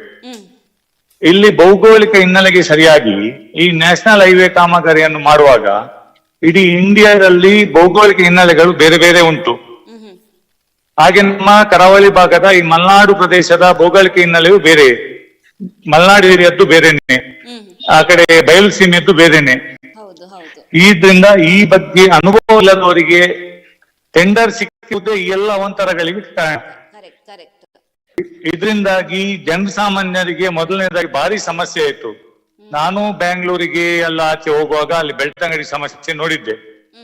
ಇಂಥ ಸಮಸ್ಯೆ ಎಲ್ಲಿಯೂ ಬರ್ಲಿಲ್ಲ ನಮ್ಮ ದಕ್ಷಿಣ ಕನ್ನಡ ಉಡುಪಿಯಲ್ಲಿ. ಅಷ್ಟು ಸಮಸ್ಯೆ ಬೆಳ್ತಂಗಡಿ ಪೇಟೆಯಲ್ಲಿ ಆಯ್ತು. ಹೌದು. ಯಾಕೆ ಆಯ್ತು ಅಂದ್ರೆ ಇವರು ಅವೈಜ್ಞಾನಿಕವಾಗಿ ಕೈಗೊಂಡಿರುವಂತ ಕಾಮಗಾರಿಗಳು. ಅದು ರಸ್ತೆಯ ಫಾರ್ಮೇಶನ್ ಫಸ್ಟ್ ಗೆ ಮಾಡುವ ಬದಲು, ನಾನು ಕ್ಲಾಸ್ 1 ಕಾಂಟ್ರಾಕ್ಟರ್, ನನ್ಗೂ ಸ್ವಲ್ಪ ಅನುಭವ ಉಂಟು. Okay okay. ಇವರು ರೋಡ್ ಫಾರ್ಮೇಶನ್ ಮಾಡೋ ಬದಲು ಡ್ರೈನ್ ಕಾಮಗಾರಿ ಫಸ್ಟ್ ಗೆ ಮಾಡಿದ್ರು. ಅದು ಇಡೀ ಪೇಟೆಗೆಲ್ಲ, ಇಡೀ ಊರಿಗೆಲ್ಲ ಕೋಟೆ ಹಟ್ಟಿಟ್ಟಾಗ ಆಯ್ತು. ಹೌದು ಅಲ್ಲಿ ನೀರು ಹೋಗ್ಲಿಕ್ಕೆ ಮಳೆಗಾಲದಲ್ಲಿ ವ್ಯವಸ್ಥೆ ಇಲ್ಲ. ಹೌದು. ಇವರಿಗೆ ಅದರ ಅನುಭವದ ಕೊರತೆ. ಆದ್ರಿಂದಾಗಿ ಜನಸಾಮಾನ್ಯರಿಗೂ ಸಮಸ್ಯೆ ಆಯ್ತು, ಮತ್ತೆ ನಮಗೂ ಸಮಸ್ಯೆ ಆಯ್ತು. ಈ ಜಿನ್ಸಿ ಸಾಮಾನು ಕೊಟ್ಟವರಿಗೆ, ಸ್ಟೇಷನರಿ ಬುಕ್ ಎಲ್ಲ ಕೊಟ್ಟವರಿಗೆ, ನಾವು ಅಗ್ರಿಗೇಟ್ ಕೊಟ್ಟವರಿಗೆ, ಸಬ್ ಕಾಂಟ್ರಾಕ್ಟರ್ಸ್ಗೆ, ಪೆಟ್ರೋಲ್ ಪಂಪ್ ಅವರಿಗೆ, ಎಕ್ಸ್ಕವೇಟರ್ ಗಳನ್ನು ಬಾಡಿಗೆ ಕೊಟ್ಟವರಿಗೆ, ಲಾರಿಗಳನ್ನು ಬಾಡಿಗೆ ಕೊಟ್ಟವರಿಗೆ, ಎಲ್ಲ ಸ್ತರದ ಗುತ್ತಿಗೆದಾರರಿಗೂ ಪ್ರಾಬ್ಲಮ್ ಆಯ್ತು. ಅದು ಇವರು ಅದು ಕೊಡ್ತೇನೆ ಅಂತ ಹೇಳಿ ಚೆಕ್ ಕೊಟ್ರು, ಆ ಚೆಕ್ ಇಲ್ಲಿ ಬೌನ್ಸ್ ಆಯ್ತು. ಹಾಗೆ ಇವರೆಲ್ಲ ನಾಗ್ಪುರಕ್ಕೆ ಹೋದ್ರು. ನಾಗ್ಪುರಕ್ಕೆ ಹೋದಾಗ್ಲೂ ಅಲ್ಲಿ ಇವರಿಗೆ ಉಡಪೆ ಮಾತಾಡಿ ಕಳಿಸಿದ್ರು. ಇದು ಕೋರ್ಟಿಗೆ ಹಾಕಿದ್ರೆ 4-5 ವರ್ಷ ಇದು ಕ್ಲಿಯರ್ ಆಗುವಂತ ಕೇಸ್ ಅಲ್ಲ. ಆದ್ರಿಂದ ನಮ್ಮ ದುಡ್ಡು ಇದು ಸಿಗುವುದೇ ಇಲ್ಲ ಅಂತ ಪರಿಸ್ಥಿತಿಗೆ ಎಲ್ಲ ಇವರು ಬಂದ್ರು. ಹಾಗೆ ಇವರು ನನ್ನ ಸಂಪರ್ಕಕ್ಕೆ ಬಂದ್ರು. ಆಗ ನಾವು ಪ್ಲಾನ್ ಮಾಡಿ MLA ಅವರ MP ಅವರ ಗಮನಕ್ಕೂ ತಂದ್ವಿ. ಹಾಗೂ ಅವರ ಉಡಪೆತನವನ್ನು ಬಿಡ್ಲಿಲ್ಲ ಯಾರು ಈ ಗುತ್ತಿಗೆದಾರರು. ಮತ್ತೆ ನಾವು MLA ಅವರ ಹತ್ರ, MP ಅವರ ಹತ್ರ ಹೇಳಿ ನಾವು ಇಲ್ಲ ನಾಗ್ಪುರಕ್ಕೆ ಹೋಗಿ ಇದ್ ಮಾಡ್ತೇವೆ, ನಿಮ್ದು ಸಹಕಾರ ಬೇಕು ಅಲ್ಲಿ ಹೋದಾಗ ಅನ್ನುವಂತ ವಿಚಾರವನ್ನು ತಿಳಿಸಿದ್ವಿ. ತಿಳಿಸಿ ನಾವಲ್ಲಿ ಹೋಗಿ ಅಲ್ಲಿ ಮೌನ ಗಾಂಧಿ ಮಾರ್ಗ ನಮ್ದು. ಈಗ ಗಾಂಧಿ ಮಾರ್ಗದಲ್ಲಿ ಅಲ್ಲಿ ಪ್ರತಿಭಟನೆ ಕೂತ್ವಿ. ನಾವು ಏನು ಅಲ್ಲಿ ನಮ್ ಪೇಮೆಂಟ್ ಕೊಡಿ ಹೋಗ್ತೇವೆ ಅಂತ. ಕೊಡುವುದಿಲ್ಲ, ನಾವು ನಿಮ್ಮ ಆಫೀಸ್ ಅಲ್ಲಿ ಕೊಡ್ತೇವೆ, ಅಲ್ಲಿ ಮೀಡಿಯಾದವ್ರನ್ನ ಕರಿತೇವೆ ಅಂತ ಹೇಳಿದ್ವಿ. ಅದಕ್ಕೆ ಅವರು ಮಂಡು ಅದು ಲಾಸ್ಟ್ ಗುರುವಾರ ಈ ಗುರುವಾರ ಒಂದು 50% ಆಗ್ತೇವೆ, ನೆಕ್ಸ್ಟ್ ಗುರುವಾರ 50% PDC ಚೆಕ್ ಕೊಡ್ತೇವೆ ಅಂತ ಹೇಳಿದ್ರು. ನಾವು ಅದಕ್ಕೆ ಒಪ್ಲಿಲ್ಲ. ನಿಮ್ದು ಚೆಕ್ ಎಲ್ಲ ಇಷ್ಟೊತ್ತೆ ಬೌನ್ಸ್ ಆಗಿದೆ, ನೀವು ನೆಕ್ಸ್ಟ್ ವೀಕೆ ಕೊಡಿ ನಮ್ಗೆ ದುಡ್ಡು, ಚೆಕ್ ಬೇಡ, ಆ ದಿನ ದುಡ್ಡು ಕೊಡುವ ತನಕ ನಾವು ನಾಗ್ಪುರದಿಂದ ವಾಪಸ್ ಬರಲ್ಲ ಅಂತ ಹೇಳಿದ್ವಿ. ಆಗ ಅಲ್ಲಿ ಸ್ಥಳೀಯ ಶಾಸಕರಾದಂತ ಮೋಹನ್ ಮಾತೆ ಅಂತ BJP MLA ಅವರು, ಅವರನ್ನು ಇವರು ಕರೆಸ್ಕೊಂಡು ಬಿಟ್ಟು ಅವರ ಮುಖಾಂತರ ಮಧ್ಯಸ್ಥಿಕೆ ಮಾಡಿ ಅವರಿಗೆ ನಮ್ಮ ಕರ್ನಾಟಕದ ಜನಪ್ರತಿನಿಧಿಗಳು ಮತ್ತೆ ನಮ್ಮ ಸುರತ್ಕಲ್ನ ನವೀನ್ ಶೆಟ್ಟಿ ಅಂತ ಅವ್ರದೆಲ್ಲ ಪರಿಚಯವನ್ನು ನಮ್ಗೆ ಮಾಡಿಸಿ ಆ ಮುಖಾಂತರವಾಗಿ ಸೆಟಲ್ಮೆಂಟ್ ಮಾಡಿ ಈಗ ನಮ್ಗೆ ಬರುವಂತ ದುಡ್ಡು ಬಂದಿದೆ. ಈಗ ಇನ್ನು ಸ್ವಲ್ಪ ಈ ಸಬ್ ಕಾಂಟ್ರಾಕ್ಟರ್ಸ್ ಇದ್ದಾರೆ, ಅವ್ರದ್ದೊಂದು 20-25 ಲಕ್ಷ 30 ಲಕ್ಷ ತನಕ ಬಂತು. ಅದು ಕೂಡ ಈ ವೀಕ್ ಅಲ್ಲಿ ಕೊಡ್ತೇವೆ, ಗುರುವಾರದೊಳಗೆ ಕೊಡ್ತೇವೆ ಅಂತ ಹೇಳಿ ಭರವಸೆಯನ್ನು ಕೊಟ್ಟಿದ್ದಾರೆ. ಅದು ಕೂಡ ಸರ್ 12.5 ಕೋಟಿಯಲ್ಲಿ ಬಾಕಿ ಇರೋದೊಂದು 30 ಲಕ್ಷ ಮಾತ್ರವಾ? ಹೌದು, ಒಂದು 25-30 ಲಕ್ಷ. ಹಾಗಾದ್ರೆ ನೀವು ನಿಮ್ಮ ಹೋರಾಟ ಸಂಪೂರ್ಣ ಫಲಪ್ರದ? ಹೌದು, ಸಂಪೂರ್ಣ ಫಲಪ್ರದ. ಅದು 25-30 ಲಕ್ಷ ನಮ್ಗೆ ಲೆಕ್ಕಕ್ಕಿಲ್ಲ, ಯಾಕಂದ್ರೆ ಅವ್ರ ಮಿಷನರಿ ಎಲ್ಲ ನಮ್ಮ ಕಸ್ಟಡಿಯಲ್ಲಿ ಉಂಟು. ನಾವು ಎಲ್ಲ ಸ್ತರದಲ್ಲಿ ಅವರಿಗೆ ಬಂದ್ ಮಾಡಿದ್ವಿ. ಒಂದು ಕಡೆಯಿಂದ ಅವರು ಮಿಷನರಿ ಕೊಂಡೋಗದಾಗಿ ಕೋರ್ಟಿಂದ ಕೇಳಿ ತಂದಿದ್ವಿ. ನಮ್ಗೆ ಗಮನಕ್ಕೆ ಬರದೆ ಅವರಿಗೆ ಕೋರ್ಟಿನ ಡೈರೆಕ್ಷನ್ ಕೊಡಬಾರ್ದು ಅಂತ. ಹಾಗೆ ನಾವು ಎಲ್ಲ ಕಡೆಯಿಂದ ಅವರಿಗೆ ಸುತ್ತುವರೆದು ಅಲ್ಲಿ ಕೂಡ ಹೋಗಿ ಅಲ್ಲಿ ಅವ್ರ ದುಡ್ಡು ಕೊಡದಿದ್ರೆ ನಾವು ನ್ಯಾಷನಲ್ ಮೀಡಿಯಾವನ್ನು ನಮ್ಮೆದ್ದು ಕರೆದು ನಾವು ಅಲ್ಲಿ ಫುಟ್ಪಾತ್ ಅಲ್ಲಿ ಪ್ರತಿಭಟನೆ ಮಾಡ್ತೇವೆ ಅಂತ ಹೇಳಿದ್ವಿ. ನಾವು ಎಲ್ಲ ಪ್ಲಾನ್ ಮಾಡಿದ್ದು. ನಾವು ಇಷ್ಟೊತ್ತು ಮಾಡಿರುವಂತ ಯಾವುದೇ ಪ್ರತಿಭಟನೆಗಳು ಅದು ಫಲ ಕೊಡೋದಿಲ್ಲ. ನಾವು ನಮ್ಮ ಅದೇ ನಮ್ಮ ದಕ್ಷಿಣ ಕನ್ನಡದವರಂದ್ರೆ ಹಾಗೇನೆ ಪ್ಲಾನಿಂಗ್ ನಮ್ದು. ನಮ್ಮಲ್ಲಿ ಇದು ಮಾಡ್ಲಿಕ್ಕೆ ಆಗಲ್ಲ. ಈಗ ಇಲ್ಲಿ ಏನಿದ್ರು ಇಲ್ಲಿ ಬುದ್ಧಿವಂತ ಜಿಲ್ಲೆ ಅಂತ ಹೇಳಿ ಒಂದು ನಮ್ಗೆ ಒಳ್ಳೆ ಹೆಸರು ಉಂಟು, ಹೆಗ್ಗಳಿಕೆ ನಮ್ಗುಂಟು. ನಾವು ಅದಕ್ಕೆ ಪ್ರಾಮಾಣಿಕವಾಗಿ ನಮ್ಮ ಒಂದು ಶ್ರಮವನ್ನು ಪಟ್ರೆ ಅದಕ್ಕೆ ರಿಸಲ್ಟ್ ಉಂಟಂತೇಳಿ ಈ ಒಂದು ಘಟನೆಯು ಕೂಡ ನಮ್ಗೆ ಸಾಕ್ಷಿಯಾಗಿದೆ. ಅದರಿಂದ ನಮ್ಮೆಲ್ಲ ಊರಿನ ದೇವರು, ನಾಗದೇವರು, ಎಲ್ಲ ಮತ ಪಂಗಡಗಳ ದೇವರು ನಮ್ಗೆ ಇನ್ನು ಮುಂದಕ್ಕೂ ಕೂಡ ಆಶೀರ್ವಾದ ಇರಲಿ. ನಮ್ಮ ಈ ಭೌಗೋಳಿಕವಾಗಿ ಬಾರಿ ಒಂದು ಕಷ್ಟಕರವಾದಂತ ಪ್ರದೇಶ ನಮ್ದು. ಇಲ್ಲಿ ನಡೆಯುವಂತ ಎಲ್ಲ ಕಾಮಗಾರಿಗಳು ಅದು ಒಂದು ಗಟ್ಟಿಮುಟ್ಟಾಗಿ ಆಗ್ಬೇಕು, ಇಲ್ಲಾಂದ್ರೆ ಇಲ್ಲಿ ನಿಲ್ಲುವುದಿಲ್ಲ. ಇಲ್ಲಿ ಎಲ್ಲ ಜನರ ಜೀವನ ಪದ್ಧತಿ ಅಷ್ಟೇ. 6 ತಿಂಗಳು ಮಳೆಗಾಲ, ಅದು ಒಂದು ಪೆಟ್ರೋಲ್ ಪಂಪ್ ಇರ್ಬೋದು, ಟ್ರಾನ್ಸ್ಪೋರ್ಟರ್ಸ್ ಇರ್ಬೋದು, ನಮ್ದು ಕ್ರೆಷರ್ ಇರ್ಬೋದು, ಕಾಂಟ್ರಾಕ್ಟರ್ಸ್ ಇರ್ಬೋದು, ಎಲ್ರಿಗೂ ನಮ್ಮ ಪ್ರತಿಯೊಂದು ಉದ್ಯಮಕ್ಕೂ 6 ತಿಂಗಳಲ್ಲಿ ಏನು ಬಿಸ್ನೆಸ್ ಇರಲ್ಲ ನಮ್ಮೂರಲ್ಲಿ. ನಮ್ಗೆ ಬ್ಯಾಂಕಿನ EMI ಕಟ್ಲಿಕ್ಕೂ ಕಷ್ಟ ಎಲ್ರಿಗೂ. ಆ ಎಲ್ಲವನ್ನು ಸರಿದೂಗಿಸಿ ನಾವೊಂದು ಜೀವನ ಮಾಡುವಂತ ಒಂದು ಧೈರ್ಯವನ್ನು ನಾವು ತಂದ್ಕೊಂಡಿದ್ದೇವೆ. ಸರ್, ಈಗ ಆದ್ರಿಂದ ನಾವು ಬುದ್ಧಿವಂತರು, ಅದ್ರಲ್ಲೇ ಬುದ್ಧಿವಂತರಾಗಿರೋದು. ಇವತ್ತು 12 ತಿಂಗಳು ವ್ಯವಹಾರ ಮಾಡುವವರಿಗೆ ಈ ತರ ಜೀವನ ಮಾಡ್ಲಿಕ್ಕೆ ಆಗಲ್ಲ. ನಾವು 6 ತಿಂಗಳು ಮಾತ್ರ ವ್ಯವಹಾರ ನಾವು 12 ತಿಂಗಳು ಜೀವನ ಅನ್ನೋ ರೀತಿಯಲ್ಲಿ ಮಾಡ್ತಾ ಇದ್ದೇವೆ. ಆದ್ರಿಂದ ನಾವು ಇನ್ನು ಮುಂದಕ್ಕೂ ನಮ್ಗೆಲ್ಲ ಶಕ್ತಿ ಇರಲಿ, ಮತ್ತೆ ನಾವೆಲ್ಲರೂ ತಂಡವಾಗಿ ಕೆಲಸ ಮಾಡ್ಬೇಕು. ಇದು ನಾವು ರವೀಂದ್ರ ಶೆಟ್ಟಿ ಒಬ್ರಿಂದ ಆಗಿದ್ದಲ್ಲ, ನಾವು ಒಂದು ತಂಡವಾಗಿ ಇಲ್ಲಿ ಕೆಲಸ ಮಾಡಿದ್ವಿ, ಎಲ್ರೂ ಪ್ರಯತ್ನ ಮಾಡಿದ್ವಿ. ಅದರ ಒಂದು ಮುಖಾಂತರವಾಗಿ ರಿಸಲ್ಟ್ ಸಿಕ್ಕಿದೆ ನಮ್ಗೆ. ಮುಂದೆ ಕೂಡ ಯಾವುದೇ ವಿಚಾರಗಳಿರ್ಲಿ, ನಮ್ಗೆ ಅನ್ಯಾಯವಾಗ ನಾವು ಅದಕ್ಕೆ ಪ್ರಾಮಾಣಿಕವಾಗಿ ಒಗ್ಗಟ್ಟಾಗಿ ಹೋರಾಟ ಮಾಡುವ ಅನಿವಾರ್ಯತೆ ಉಂಟು. ಆಗ ನಮ್ಗೆ ಇದೇ ತರದ ಒಂದು ನ್ಯಾಯ ಸಿಗ್ತದೆ ಅಂತ ಹೇಳಿ ನಾನು ನಮ್ಮ ಕರಾವಳಿ ಭಾಗದ ಜನರಿಗೊಂದು ತಿಳಿಯಪಡಿಸ್ತೇನೆ ನಿಮ್ಮ ಮಾಧ್ಯಮದ ಮುಖಾಂತರ. ರವೀಂದ್ರ ಶೆಟ್ಟಿ ಅವರೇ, ಸರ್ ಹೇಳಿ. ಬೇಡಿಕೆಗಳು ಸುಮಾರಿತ್ತು. ನಮ್ಮ ಮುಂದೆ ಯಾರು ಕಾಂಟ್ರಾಕ್ಟರ್ಸ್ ಬರ್ತಾರೆ ಅವರು ನಮಗೆ ಸಬ್ ಕಾಂಟ್ರಾಕ್ಟ್ ಕೊಡಬೇಕು, ನಾವೆಲ್ಲ ಹೊಸ ಮಿಷಿನರಿಗಳನ್ನ ತೆಗೆದುಕೊಂಡಿದ್ದೇವೆ, ಆದ್ರಿಂದ ನಮ್ಮ ಮಿಷಿನರಿಗಳನ್ನ ನಾವು ಸಾಲ ಮಾಡಿ ತೆಗೆದುಕೊಂಡಿದ್ದೇವೆ, ಆದ್ರಿಂದ ನಮಗೆ DPJ ನಂತರ ಯಾರು ಬರ್ತಾರೆ ಅವರು ನಮ್ಗೆ ಉದ್ಯೋಗವನ್ನ ಕೊಡ್ಬೇಕು ಅನ್ನುವಂಥದ್ದಿತ್ತು. ಆ ಎಲ್ಲ ಬೇಡಿಕೆಗಳ ಬಗ್ಗೆ ಏನಾಯ್ತು ನಿಮ್ದೀಗ? ಈಗ ನೋಡಿ, ಅವರ ಹತ್ರ ಮುಗ್ರೋಡಿ ಕನ್ಸ್ಟ್ರಕ್ಷನ್ಸ್ ಅವರು ಸಬ್ ಕಾಂಟ್ರಾಕ್ಟ್ ಪಡ್ಕೊಂಡಿದ್ದಾರೆ.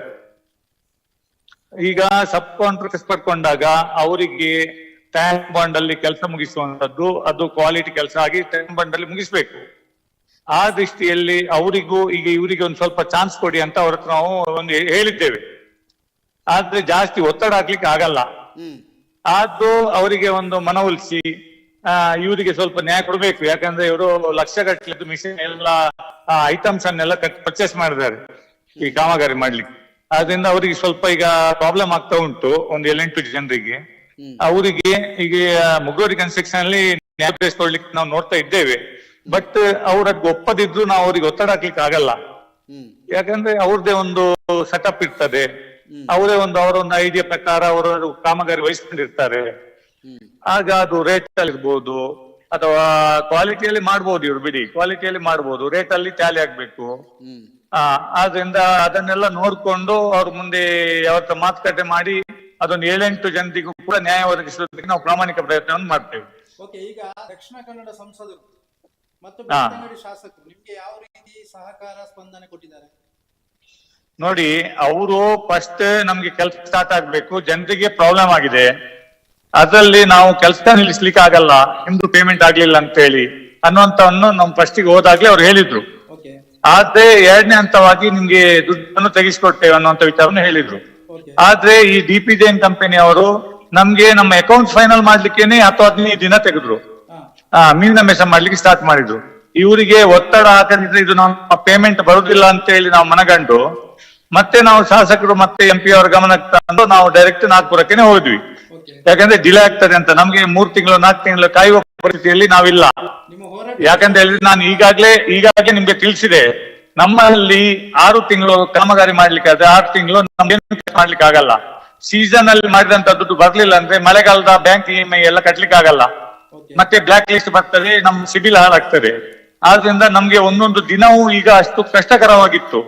ಆದ್ರಿಂದ ನಾವು ಅದನ್ನು ಗಮನಕ್ಕೆ ತಂದು ನಾವು ನಮ್ಮ ಡಿಸಿಷನ್ ನಾವು ತಗೊಂಡ್ವಿ. ಅಲ್ಲ, ನಾಗ್ಪುರದಲ್ಲಿ ಈ ಹೋರಾಟ ಮಾಡುವಾಗ ಬ್ರಿಜೇಶ್ ಚೌಡ್ರಿ ಮತ್ತು ಹರೀಶ್ ಪೂಂಜರಿಂದ ನಿಮ್ಗೆ ಯಾವ ರೀತಿ ಸಹಕಾರ ಅಥವಾ ಸ್ಪಂದನೆ ಅಥವಾ ಬೆಂಬಲ ಸಿಕ್ಕಿತ್ತು? ಅಲ್ಲ, ಅಲ್ಲಿ ನಮ್ಗೆ ಏನಾಯ್ತು ಅಂದ್ರೆ ಈಗ ಫಸ್ಟ್ ದಿನವೇ ಕ್ಲಿಯರ್ ಆಗ್ಲಿಲ್ಲ ಅಂದ್ರೆ ಇವರ ಸಪೋರ್ಟಿಗೆ ನಾವು ಹೋಗ್ಬೇಕು. ನಾವು ಅಲ್ಲಿ ಇವರ ಗಮನಕ್ಕೆ ಅಲ್ಲಿಂದ ಏನು ಗಮನಕ್ಕೆ ತರಲಿಲ್ಲ. ಅಲ್ಲಿ ಏನಾಯ್ತು, ಅಲ್ಲಿ MLA ಅವರೇ ಬಂದದ್ದು ಕ್ಲಿಯರ್ ಮಾಡಿದ್ರು. ಕಂಪನಿ ಅವರು ಅಲ್ಲಿ MLA ಕರೆದು ಮಧ್ಯಾಹ್ನ 2-3 ಗಂಟೆ ಆಗುವಾಗ ಸೆಟಲ್ಮೆಂಟ್ ಮಾಡಿ ಬಿಟ್ರು. ಹಾಗೆ ಅಲ್ಲಿಂದ ನಮ್ಗೆ ಇವರಿಗೆ ಸಂಪರ್ಕ ಮಾಡುವಂತ ಅವಶ್ಯಕತೆ ಬರ್ಲಿಲ್ಲ. ಬಟ್ ಇವರು ಕೂಡ ಏನಂದ್ರೆ ಫಸ್ಟ್ ಅಲ್ಲಿ ಕಾಮಗಾರಿ ಆಗ್ಬೇಕನ್ನೋದಕ್ಕೆ ಇವರ ಒಂದು ಕಾನ್ಸೆಪ್ಟ್, ಇವರ ಗುರಿ ಇತ್ತು, ಕೆಲಸ ಆಗ್ಬೇಕು ಅಂತ ಹೇಳಿ. ನಮ್ದು ದುಡ್ಡು ತೆಗಿಸ್ಕೊಡೋದು ಸೆಕೆಂಡ್ ಪ್ರಿಫರೆನ್ಸ್ ಇತ್ತು. ಆದ್ರಿಂದ ನಾವು ನಮ್ಮ ಒಂದು ರೂಟ್ ಅಲ್ಲಿ ನಾವು ಹೋದ್ವಿ. ಈಗ DPJ ಅವರಿಂದ ಮಗ್ರೋಡಿ ಕನ್ಸ್ಟ್ರಕ್ಷನ್ ಗೆ ಟ್ರಾನ್ಸ್ಫರ್ ಆದ ನಂತರ ಆ ಕಾಮಗಾರಿ ಎಲ್ಲ ಸರಿ ಆಗ್ತಾ ಉಂಟಾ? ಅಲ್ಲ ಅದರ ಬಗ್ಗೆ ಏನಾದ್ರು ಕಂಪ್ಲೇಂಟ್ ಉಂಟಾ? ಇಲ್ಲ, ಈಗ ಏನಾಗಿದೆ, ಅವರು ನಾನು ನೋಡಿದಾಗೆ, ನಾನೀಗ ನಿನ್ನೆ ನೋಡಿದೆ, ಅವರು ಮೇಂಟೆನೆನ್ಸ್ ಮಾಡಿದ್ರು. ಜನರಿಗೆ ಪ್ರಾಬ್ಲಮ್ ಏನಾಗ್ತಾ ಇತ್ತು ಅದು ಒಮ್ಮೆ ಮೇಂಟೆನೆನ್ಸ್ ಮಾಡಿ ಈಗ ಅದು ಮೇಂಟೆನೆನ್ಸ್ ಪರ್ಫೆಕ್ಟ್ ಆಗಿದೆ. ಬಟ್ ಇನ್ನು ಸಿವಿಲ್ ಈ ಟೆಂಡರ್ ವರ್ಕ್ ಎಲ್ಲ ಇನ್ನು ಮುಂದಕ್ಕಾಗ್ಬೇಕು. ಈಗ ನನ್ಗೆ ಬಂದ ಮಾಹಿತಿ ಪ್ರಕಾರ ಇನ್ನೊಂದು 2 ತಿಂಗಳು ಕಲ್ವರ್ಟ್ ಬ್ರಿಡ್ಜ್ ಎಲ್ಲ ಇದೆಲ್ಲ ಮಾಡ್ತಾರೆ. ಮತ್ತೆ ಮಳೆಗಾಲ ಕಮ್ಮಿ ಆಗುವಾಗ ಅಕ್ಟೋಬರ್ ಸ್ಟಾರ್ಟ್ ಮಾಡ್ತಾರೆ ಅನ್ನುವಂತ ವಿಚಾರ ಅವರಿಂದ ಬಂತು. ಬಟ್ ನಮ್ಮ ಕಣ್ಣೆದುರುಂಟು ಅಲ್ಲಿ ಆ ಬೀಸು ರೋಡಿಂದ ಮಡಂತೆ ತನಕ ಆದಂತ ಕಾಮಗಾರಿ. ಈಗ ನಿಮ್ಗೆಲ್ರಿಗೂ ಈಗ ಬೆಳ್ತಂಗಡಿ ಅವರಿಗೆ ಅದೇ ಅವರ ಮುಗ್ಗಡಿ ಮೇಲೆ ಕಾನ್ಫಿಡೆನ್ಸ್ ಬೆಳ್ತಂಗಡಿ ಜನತೆಗೆ ಎಲ್ರಿಗೂ ಏನಂದ್ರೆ ಆ ಬಿಸಿ ರೋಡ್ ಇಂದ ಮಡಂತೆ ತನಕ ಆಗಿರುವಂತ ಕಾಮಗಾರಿ ಅದು ಓಷನ್ ಕನ್ಸ್ಟ್ರಕ್ಷನ್ ಅವರಿಗೆ ಆಗಿದ್ರು, ಅದು ಸಾಫ್ಟ್ ಕಾಂಟ್ರಾಕ್ಟ್ ಮುಗ್ಗಡಿ ಅವರೇ ಮಾಡಿದ್ದು. ಹೌದು ಅದೊಂದು ಪರ್ಫೆಕ್ಟ್ ಆಗಿದೆ, ಈಗ ನಾನು ಕಣ್ಣಿದ್ರಲ್ಲಿ ಉಂಟು. ಹೌದು ಹೌದು. ಆದ್ರಿಂದ ಇದು ಕೂಡ ಒಳ್ಳೆ ರೀತಿಯಲ್ಲಿ ಆಗ್ತದೆ ಅನ್ನುವಂತ ಭರವಸೆ ನಮ್ಮ ಎಲ್ರಿಗುಂಟು. Okay sir, thank you sir ನಮ್ಮ ಜೊತೆ ಮಾತಾಡೋದಕ್ಕೆ. Okay okay okay okay Santosh ಹಾಗೂ ದಾಮೋರಿಗೆ ನೆಕ್ಸ್ಟ್ ನಾವು ವಿಷಯ ಇಟ್ಕೊಳ್ತಿರೋದು ನಮ್ಮ ಈ ದಕ್ಷಿಣ ಕನ್ನಡ ಜಿಲ್ಲೆಯನ್ನೇ ಭಯ ಹುಟ್ಟಿಸಿದಂತ ಒಂದು ಘಟನೆ ಅಂತ ಹೇಳಿದ್ರೆ ಅದು ಬೆಳಾಲ್ ಪ್ರಕರಣ. ಒಬ್ಬ ನಿವೃತ್ತ ಶಿಕ್ಷಕ ಅವರ ಪಾಡಿಗೆ ಅವರು ಕೆಲಸ ಮಾಡ್ತಿದ್ದಂತ ಒಬ್ಬ ನಿವೃತ್ತ ಶಿಕ್ಷಕನ ಅವರ ಅಳಿಯನೇ ಮತ್ತೆ ಮೊಮ್ಮಗ ಆಡಿ ಮುದ್ದಾಡಿಸಿದಂತ ಮೊಮ್ಮಗನೇ ಹತ್ಯೆ ಮಾಡಿದಂತ ಪ್ರಕರಣ. ಈ ಬಗ್ಗೆ ನೀವು ನೋಡಿರುವ ದಾಮು ಅವರು ನಿರಂತರವಾಗಿ ನೀವು ಅದರ ಬಗ್ಗೆ ವರದಿಯನ್ನ ಮಾಡಿದೀರಾ. ಈಗ ಯಾವ ಹಂತಕ್ಕೆ ಬಂದು ತಲುಪಿದೆ ಆ ಒಂದು ಬಾಲಕೃಷ್ಣ ಅವರ ಒಂದು ಕೇಸ್ ಏನಾಯ್ತು ಅಂತ? ಬಾಲಕೃಷ್ಣ ಬಡಕಿಲಾಯರು ಸುಮಾರು 83 ವರ್ಷದ ವಯೋವೃದ್ಧರು, ಒಬ್ಬ ಮುಖ್ಯ ಶಿಕ್ಷಕರಾಗಿ ಕಾರ್ಯನಿರ್ವಹಿಸಿ ನಿವೃತ್ತರಾಗಿದ್ದಂಥವ್ರು, ಸುಮಾರು ಜನರಿಗೆ ಯೋಗ ಶಿಕ್ಷಕರಾಗಿ ತರಬೇತಿ ಕೊಡ್ತಿದ್ದಂಥವ್ರು. ಅವರ ಕೊಲೆ ನಡೆದಾಗ ಬೆಳ್ತಂಗಡಿ ಮಾತ್ರ ಅಲ್ಲ, ದಕ್ಷಿಣ ಕನ್ನಡ ಜಿಲ್ಲೆ ಒಂದು ಬೆಚ್ಚಿ ಬಿದ್ದಿತ್ತು. ಸಜ್ಜನರು, ಸರಳ ವ್ಯಕ್ತಿ ಯಾಕಾಗಿ ಕೊಲೆ ಮಾಡಿದ್ರು, ಆಸ್ತಿಯ ಅಥವಾ ಚಿನ್ನಕ್ಕ ಅಥವಾ ಅಪರಿಚಿತನಾದ್ರೂ ಕೊಲೆ ಮಾಡಿದ್ರ ಅನ್ನುವಂಥದ್ದು ಚರ್ಚೆ ನಡೆದಿತ್ತು. ಆದ್ರೆ ಅವತ್ತೇ ಪೊಲೀಸರಿಗೆ ಒಂದು ಕ್ಲೂ ಸಿಕ್ಕಿತ್ತು, ಅದು ಚಿನ್ನಾಭರಣ ಮತ್ತು ಆಸ್ತಿಯ ವಿಚಾರಕ್ಕೆ ಸಂಬಂಧಿಸಿದ ಒಂದು ಕಲಹ ಅಂತ. ಪೊಲೀಸರು ಇನ್ವೆಸ್ಟಿಗೇಷನ್ ಮುಂದುವರಿಸಿದಾಗ ಮಗಳ ಗಂಡ ಕೊಲೆಗೀಡಾದ ಬಾಲಕೃಷ್ಣ ಬಡಕಿಲ್ಲಾಯರ ಮಗಳು ವಿಜಯಲಕ್ಷ್ಮಿ ಅವರನ್ನ ಕಾಸರಗೋಡಿನ ಬದಿಯಡ್ಕಕ್ಕೆ ಮದುವೆ ಮಾಡಿದ್ರು 22 ವರ್ಷದ ಹಿಂದೆ. ಅವರ ಗಂಡ ರಾಘವೇಂದ್ರ ಕಿದಿಲಾಯ ಮತ್ತು ಅವರ ಮಗ ಮುರಳೀಕೃಷ್ಣ ಅವರು ಈ ಕೊಲೆಯನ್ನ ಮಾಡಿದ್ದಾರೆ ಅಂತ ಹೇಳಿ ಪೊಲೀಸರಿಗೆ ಗೊತ್ತಾಗಿದೆ. ಹಾಗಾಗಿ ಇನ್ವೆಸ್ಟಿಗೇಷನ್ ಮುಂದುವರಿಸಿದ್ದಾರೆ. ಅವರ ಕಾಸರಗೋಡು ಮನೆಗೆ ಹೋಗಿ ಅವರನ್ನು ವಶಕ್ತಗೊಂಡು ವಿಚಾರಣೆ ಮಾಡಿದಾಗ ಅವರು ವಿಚಾರವನ್ನ ಮಾಡಿದ್ದಾರೆ. ಅವರಿಗೆ ಪಾಲು ಸಿಗ್ಬೇಕಿತ್ತು. ಬಾಲಕೃಷ್ಣ ಬಡಕಿಲ ಅವರ ಸ್ವಲ್ಪ ಆಸ್ತಿ ಮಗಳಿಗೆ ವಿಜಯಲಕ್ಷ್ಮಿ ಹರಿಸಬೇಕಿತ್ತು. ಆದ್ರೆ ಬಾಲಕೃಷ್ಣ ಬಡಕಿಲಾಯರು ಅದನ್ನು ಕೊಡ್ಲಿಕ್ಕೆ ಇಷ್ಟಪಡ್ತಾ ಇಲ್ಲ. ಮತ್ತೆ ಬಡಕಿಲಾಯರವರ ಪತ್ನಿ ಲೀಲಾ ಅಂತ ಹೇಳುವರು, ಅವರು ಕೂಡ ಶಿಕ್ಷಕರಾಗಿ ಕೆಲಸ ಮಾಡಿ ನಿವೃತ್ತರಾಗಿದ್ದಂಥವ್ರು. ಅವರು 3 ವರ್ಷದಿಂದ ನಿಧನರಾಗಿದ್ದಾರೆ. ಅವರ ಚಿನ್ನಾಭರಣವನ್ನು ಕೂಡ ತನ್ನ ಮಗಳಿಗೆ ಕೊಡ್ಬೇಕಿತ್ತು ವಿಜಯಲಕ್ಷ್ಮಿ ಅವರಿಗೆ, ಅದನ್ನು ಕೊಡ್ತಾ ಇಲ್ಲ ಅನ್ನುವಂತ ಒಂದು ದ್ವೇಷ ಬಡಕಿಲಾಯರವರು ಅಲ್ಲಿಯ ಕಿದಿಲಾಯ ರಾಘವೇಂದ್ರ ಕಿದಿಲಾಯ ಮತ್ತು ಮೊಮ್ಮಗ ಮುರಳೀಕೃಷ್ಣ ಅವರಿಗಿತ್ತು. ಹಾಗಾಗಿ ಅವರಲ್ಲಿ ಪ್ಲಾನ್ ಮಾಡಿಕೊಂಡು ಹೋಗಿ ಕೊಲೆ ಮಾಡ್ಬೇಕನ್ನೋ ಉದ್ದೇಶಕ್ಕೆ ಬೆಳಾಲಿಗೆ ಬಂದು ಕೊಲೆ ಮಾಡಿ ಮತ್ತೆ ಪರಾರಿಯಾಗಿದ್ದಾರೆ. ಪೊಲೀಸರ ಇನ್ವೆಸ್ಟಿಗೇಷನ್ ಅದು ಗೊತ್ತಾಗಿದೆ, ಅರೆಸ್ಟ್ ಮಾಡಿದ್ದಾರೆ. ಅರೆಸ್ಟ್ ಮಾಡಿ 2 ದಿನ ಜುಡಿಷಿಯಲ್ ಕಸ್ಟಡಿ ಇದ್ರು. ಅನಂತರ ವಾಪಸ್ ಬೆಳ್ತಂಗಡಿ ಕೋರ್ಟ್ಗೆ ಹಾಜರಾಗಿ ಎಪಿಪಿ ಮುಖಾಂತರ ನಮ್ಗೆ ಇನ್ವೆಸ್ಟಿಗೇಷನ್ ಬಾಕಿ ಇದೆ, ಆರೋಪಿಗಳನ್ನು ನಾವು ವಶಕ್ಕೆ ಕೊಡಬೇಕು 7 ದಿನ ಅಂತ ರಿಕ್ವೆಸ್ಟ್ ಮಾಡಿದ್ವಿ. ಆದ್ರೆ ಸಹಜವಾಗಿ ಅಂತ ಪ್ರಕರಣದಲ್ಲಿ 7 ದಿನ ಕೊಡುದಿಲ್ಲ, ಆದ್ರೆ ಜಡ್ಜ್ 5 ದಿನ ಕೊಟ್ಟಿದ್ದಾರೆ. 5 ದಿನದಲ್ಲಿ ಪ್ರಕರಣದ ತನಿಖೆಯ ಸಂಪೂರ್ಣ ಮುಕ್ತಾಯ ಮಾಡಿದ್ದಾರೆ. ಅದಕ್ಕೆ ಏನೇನು ಸಾಕ್ಷ್ಯಾಧಾರಗಳು ಬೇಕು, ಎವಿಡೆನ್ಸ್, ಡಿಜಿಟಲ್ ಎವಿಡೆನ್ಸ್ ಏನ್ ಬೇಕು ಅದೆಲ್ಲವನ್ನು ಪೊಲೀಸರು ಕಲೆ ಹಾಕಿ ಈಗ ಮಂಗಳೂರು ಸಬ್ ಜೈಲಿಗೆ ಆರೋಪಿಗಳನ್ನ ಕಳಿಸಿದ್ದಾರೆ. ಈಗ ಪ್ರಕರಣ ಬೆಳಗಾವಿ ವ್ಯಾಪ್ತಿಯಲ್ಲಿದೆ. ಈಗ 60 ದಿವಸದೊಳಗೆ ಅಥವಾ 90 ದಿವಸದೊಳಗೆ ಗೆದ್ದಿದ್ದ ದಿನದೊಳಗೆ ಅದರ ಚಾರ್ಜ್ ಶೀಟ್ ಆಗ್ತದೆ.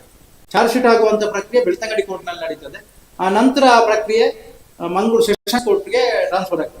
ಆ ನಂತರದ ಟ್ರಯಲ್ ಬೆಳವಣಿಗೆ ಎಲ್ಲ ಮಂಗಳೂರು ಸೆಷನ್ಸ್ ಕೋರ್ಟ್ ಅಲ್ಲಿ ಆಗ್ತದೆ.